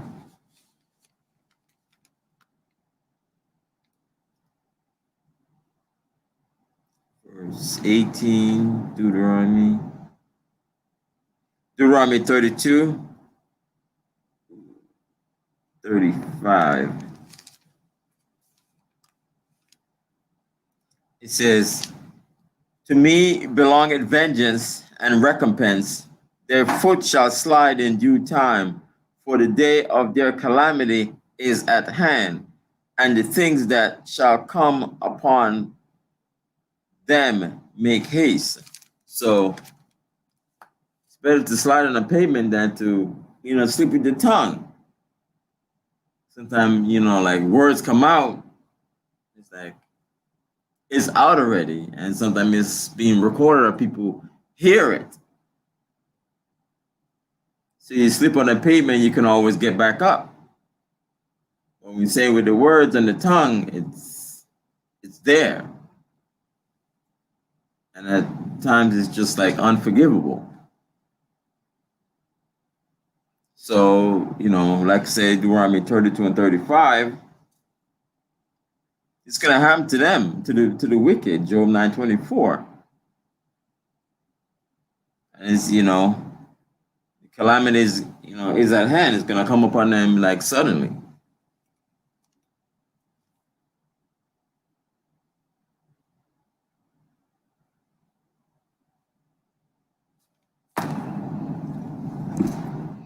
Verse 19.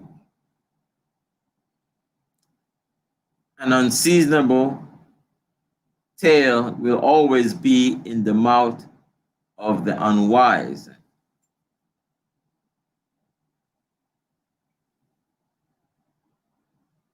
So not be a talebearer.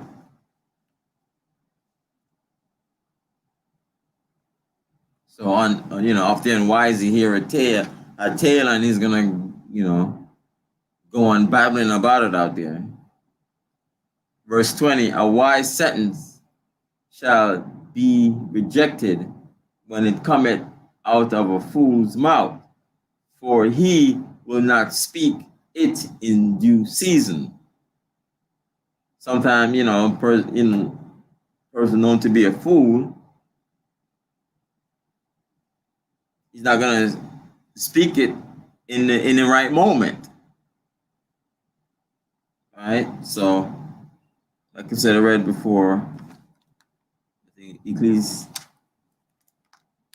time to speak. I read earlier. I think it's Ecclesiastes 3 and 7. Time to speak.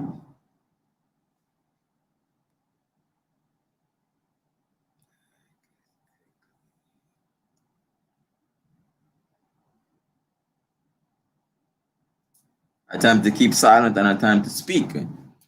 So he may say something wise, but he's not gonna speak it in the right moment.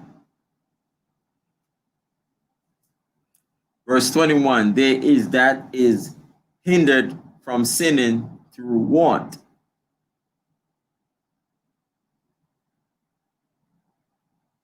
So they may,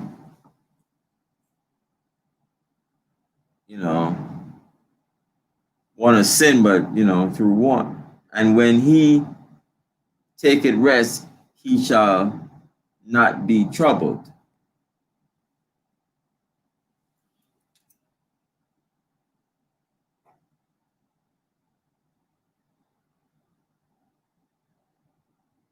So there may even person, but you don't want to sin through it. Like Psalms 23.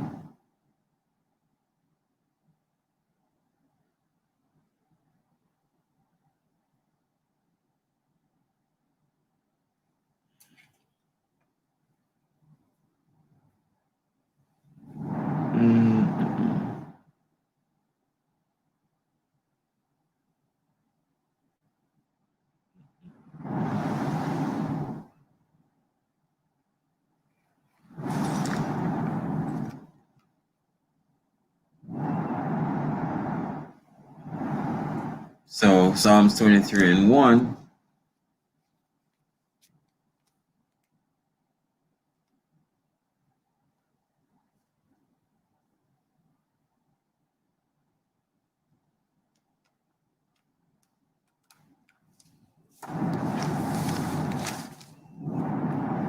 So you may even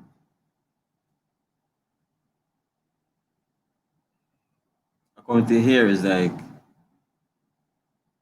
you may want something, but you hinder, stop from sinning because according to here, the Lord is my shepherd, I shall not want. But to want something and it's a sin to go out there and steal.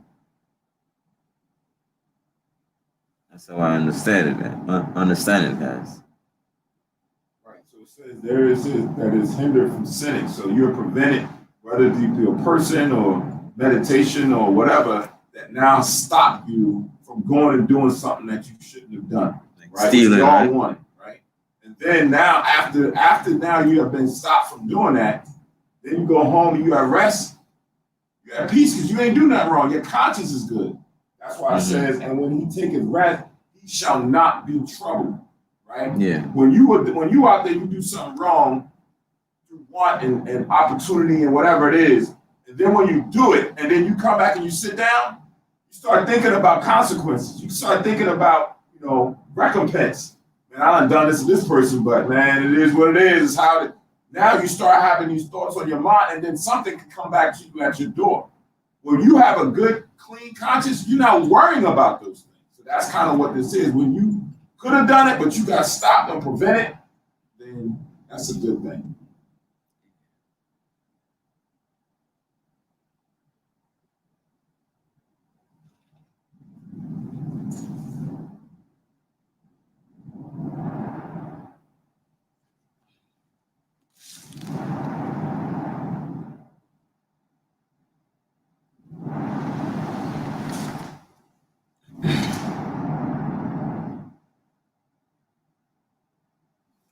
I forgot my scripture. I think it's Proverbs. I said you should write them down in your thing. Yeah, nah. What does it say? I should, when I'm full, I don't steal like I'm full and forget the Lord.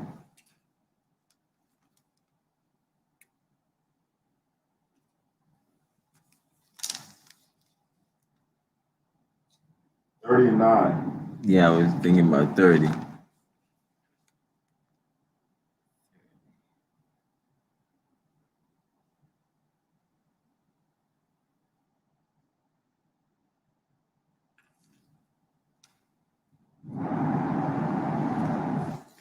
Proverbs, that was 39. yeah,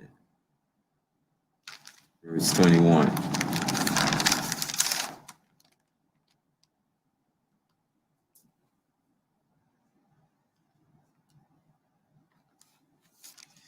Proverbs 30 and 9, right? Probably start from 8.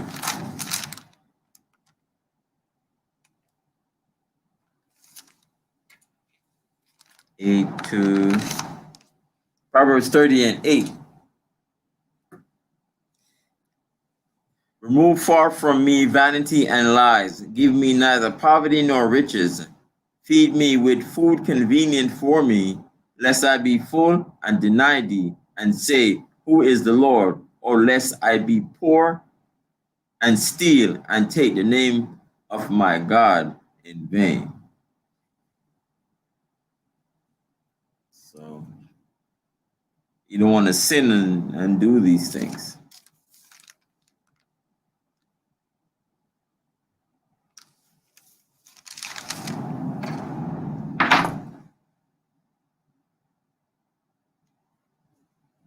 Verse 22, there is that destroyed his own soul through bashfulness, and by accepting of persons overthrow it himself.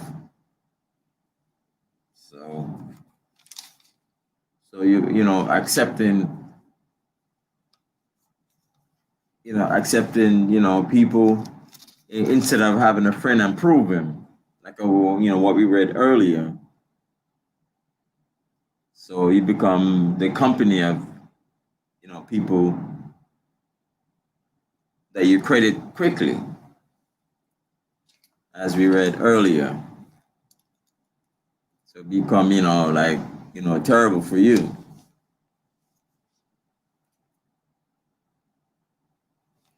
Verse 23, there is that for bashfulness promiseth to his friend, and make it him his enemy for nothing.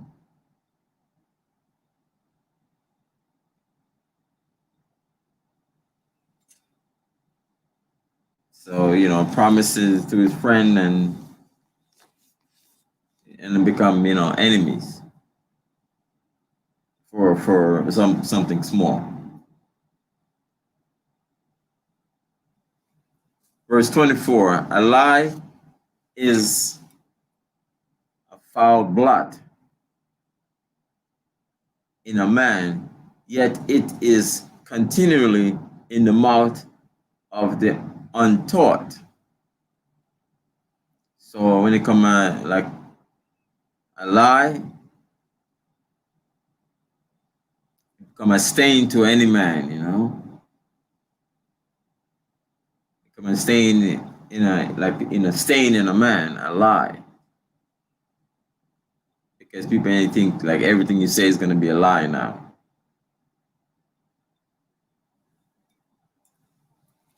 Verse 25, a thief is better than a man that is accustomed to lie, but they both shall have destruction to heritage. So because like a thief, he may steal and he may get caught and he may repay it. Right? But a person who's keep lying all the time, you don't know when he's lying or when he's telling the truth. But because some people like say you lie, you thief, both of them gonna have destruction anyway. Verse 26, Right, like you said, a thief, he can steal your car, but it can be repaid.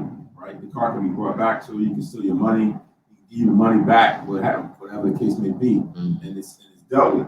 Someone who lies, right, and puts a bad smears your name and has a bad reputation. The verse before it says that the lie is going to continually be in the mouth of the untaught, so it gets spread real fast. Now, the person who lied on you can come back to you and say, you know what, I apologize for lying on your name, so forth and so on. But that doesn't prevent the lie from being still spread throughout the mouth of other people, right? So you'd rather have, if you had to choose between two sinful people, you'd rather choose, if I had to go through one of them, I'd rather choose the thief, because my property or whatever it is he stole from me can be, redeemed. But the lie is a little bit harder to get back, right? Even if someone came and apologized and said, "No, I didn't say this." It's a lot of other people saying, "Nah, he just saying that because he was paid off, or he just saying that because he gave him something." And now it's just going to continually be in the mouths of people who are unlearned or really don't know what's going on. So in the end, both of them going to be at, destruction. Verse 20. And both of them going to receive judgment. Yeah. Verse 26, the disposition, the disposition of a liar is dishonorable, and his shame is ever with him. So you're a liar, it's a shame to you, and it's gonna, always be with you, because to be a liar.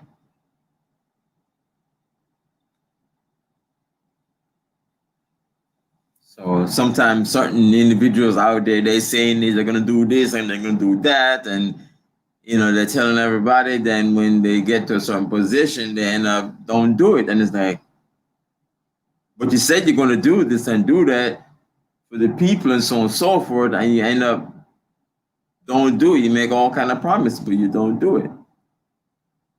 So I don't trust in any one of them. All of them are liars. Like certain politicians, they just say these things to appease the people, and say, and his shame is ever with him. It's like we was joking on Donald Trump. Politicians, for the most part, have to cater to the masses, right? Yeah. But they really not. They just kind of lying. They just trying to get votes. So it was funny when they had a debate with Biden and Trump, and Trump was getting on Biden about his healthcare plan and the Obamacare, and Biden was like, "But where's your health plan?" He spent 4 years in office and spoke about a healthcare plan that was there, that they had written up, that never came to light. He lied the whole time, right? His was just really just blatant. But you have a lot of people who lie like that. Some of them do it secretly, right? They'll lie on your name where it's not up front, and you may not even know about it. It may come to you indirect, second and third hand. And then others, like you just said, they'll say certain things and you can't take them on their word. They're 50-50. You always got to, as they say, take their word with a grain of salt. You got to kind of like, let me go and do my due diligence to get some truth out of what it is they're saying. And if it's not, I'm casting that to the side. Casting that over my shoulder. That's what they say, grain of salt. It's like how, when people cook, they take the salt and throw it over their shoulder. And I use I trust your word like that.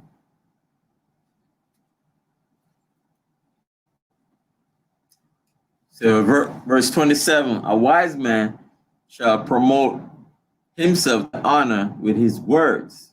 So he's going to back it up with his words. A wise man. And he that had understanding will please great men. So he's a wise man. He's going to please great men. Like we have the elders at the gate. Please great men.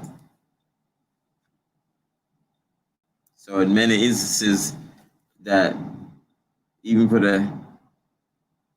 Daniel, even for it's a handwriting on the wall is like, the king found out he couldn't find out what the handwriting on the wall was, and then he found out.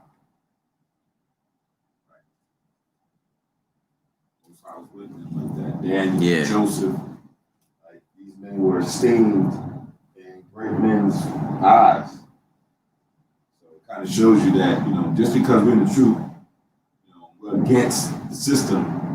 Most High will use certain men and can use certain men to be even highly favored in front of the eyes of your enemy.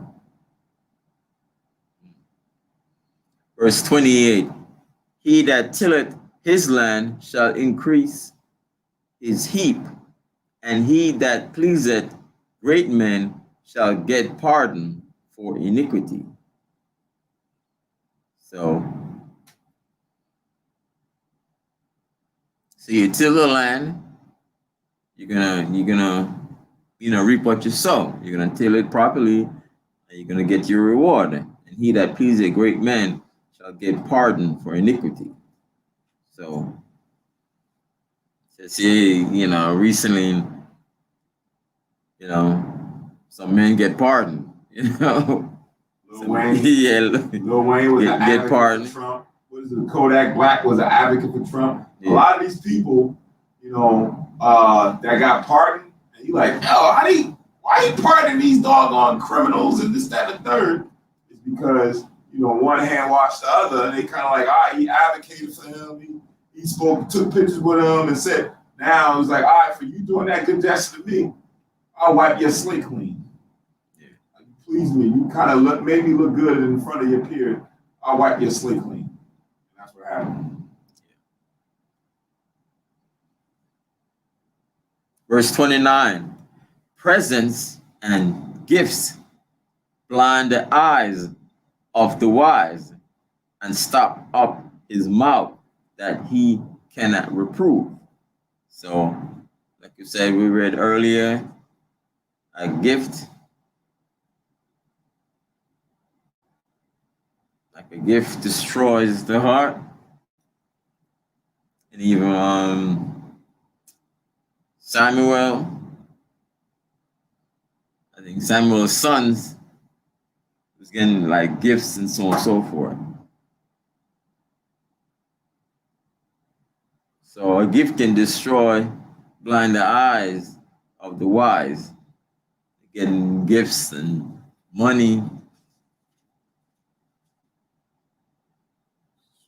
Scripture that we read earlier. Yeah, Ecclesiasticus. yeah, a gift destroy the heart.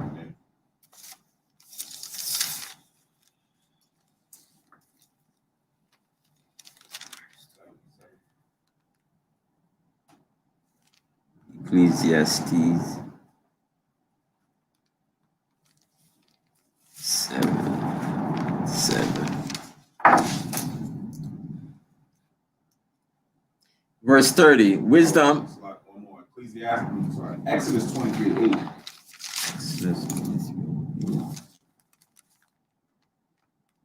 Exodus 23:8 for that same verse, which says, and thou shalt take no gift, for gift blindeth the wise and perverteth the words of the righteous. So this is when you're dealing with justice, when you're dealing with judgment. Somebody want to come and give you some money, and they want to give you some, favors in order to gain favor from them in judgment. The Lord said, don't take nothing.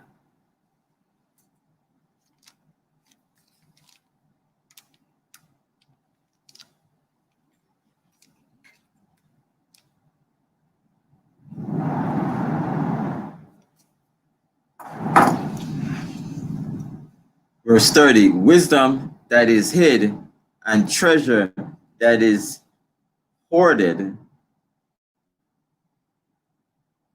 up, what profit is in them both?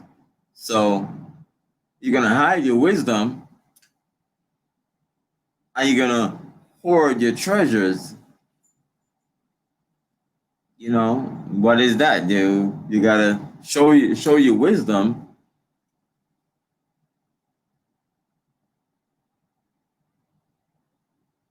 Like in verse 27.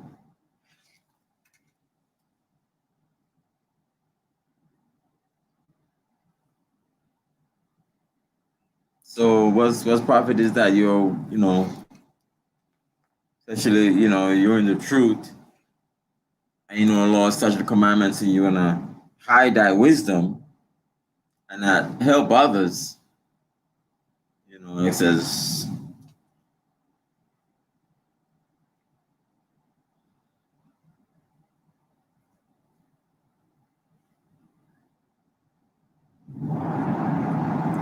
verse 30.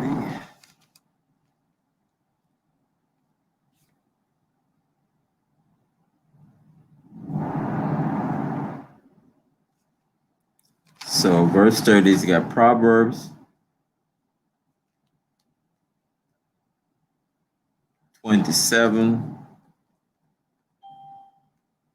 Proverbs 27:5. It says, open rebuke is better than secret love. So you're going to have this wisdom. It's better to have that open rebuke and talk to your brothers about his law, statute, commandments. Then you have that secret love that, secret wisdom that is hid. And you have these treasure that is hoarded up. Verse 31, better is he that hideth his folly than a man that hideth his wisdom.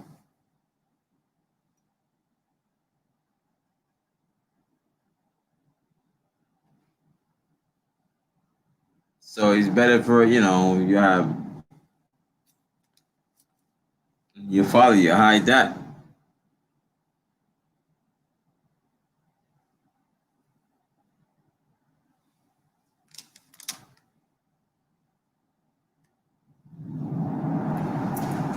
So, for a man, to have his folly is better to hide it than for a man to, hide his wisdom. You have to, share that wisdom.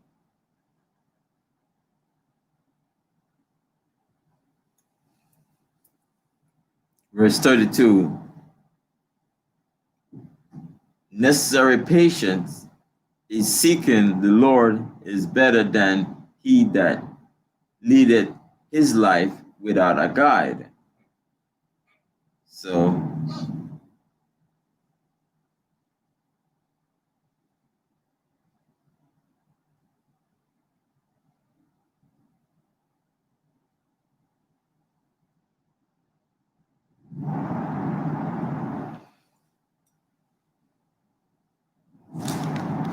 in your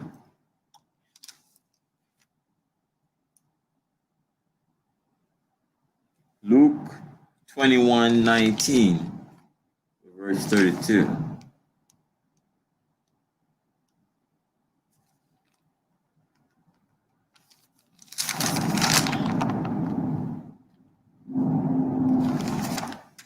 Luke 21:19, in your patience possess ye your souls.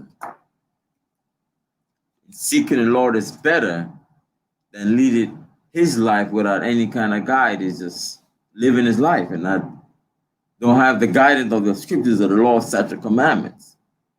It's better for you to have this knowledge than just being out there with no guidance of the scriptures, no guidance of the law, statute, and commandments of the Most High. So it's better. Got people doing all kind of stuff out there and eating unclean food and doing an abomination thing, and for the ungodly, people don't know, think it's a great thing, but it's not.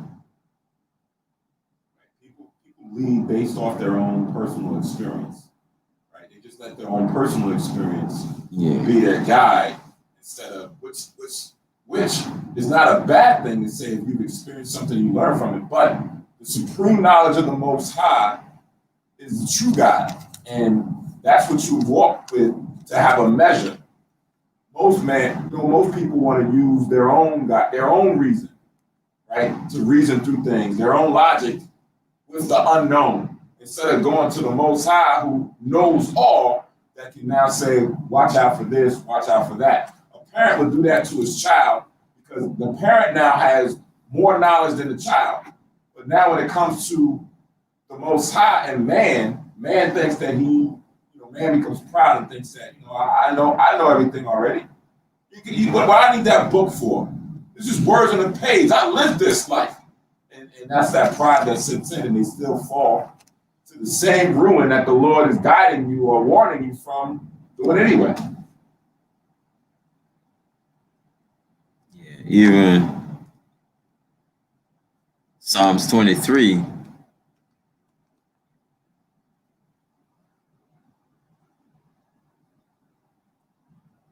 and 3. Psalms 23 and 3. He restored my soul. He leadeth me in the path of righteousness for his name's sake.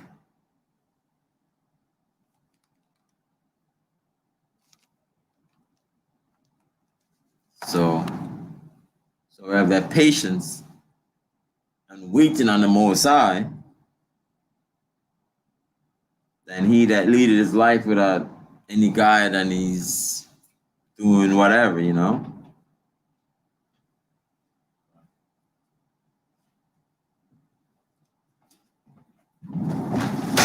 And that ends Ecclesiasticus chapter 20.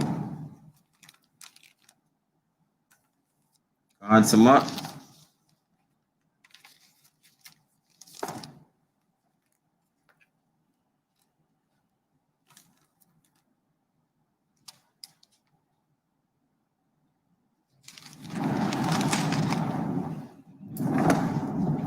What is the next Sabbath reading?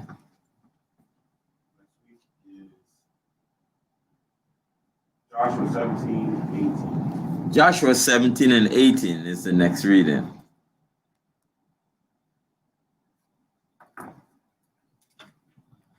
Get the line. Salutations.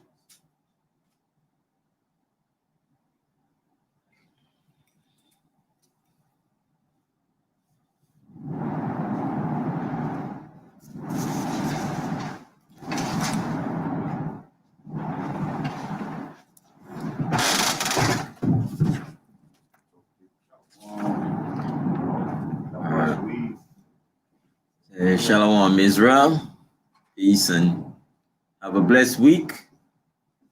Stay tuned. All this thing that's going on in the world, but we still have to keep our focus on the kingdom, keeping his laws, statute, commandment, and just like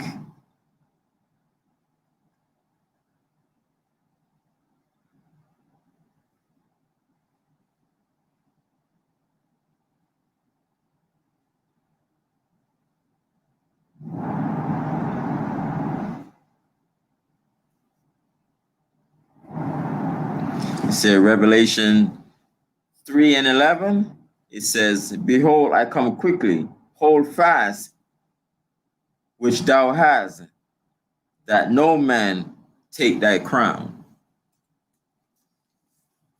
All right, stay tuned for the closing prayers.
Barakatah Yahweh, Ba'ashem Yahushai, Asherah, Nathanawa, Paria, Hakapan, Tuwada, Aman, La, Yahweh, Bahasham, Yahushai, Yasha'Allah.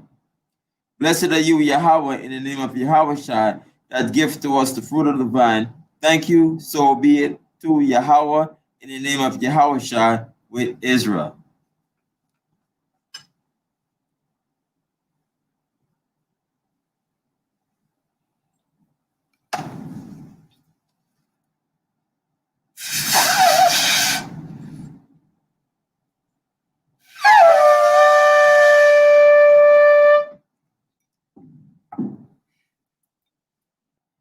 Ahmad wa Panya, Jerusalem. Stand and face Jerusalem.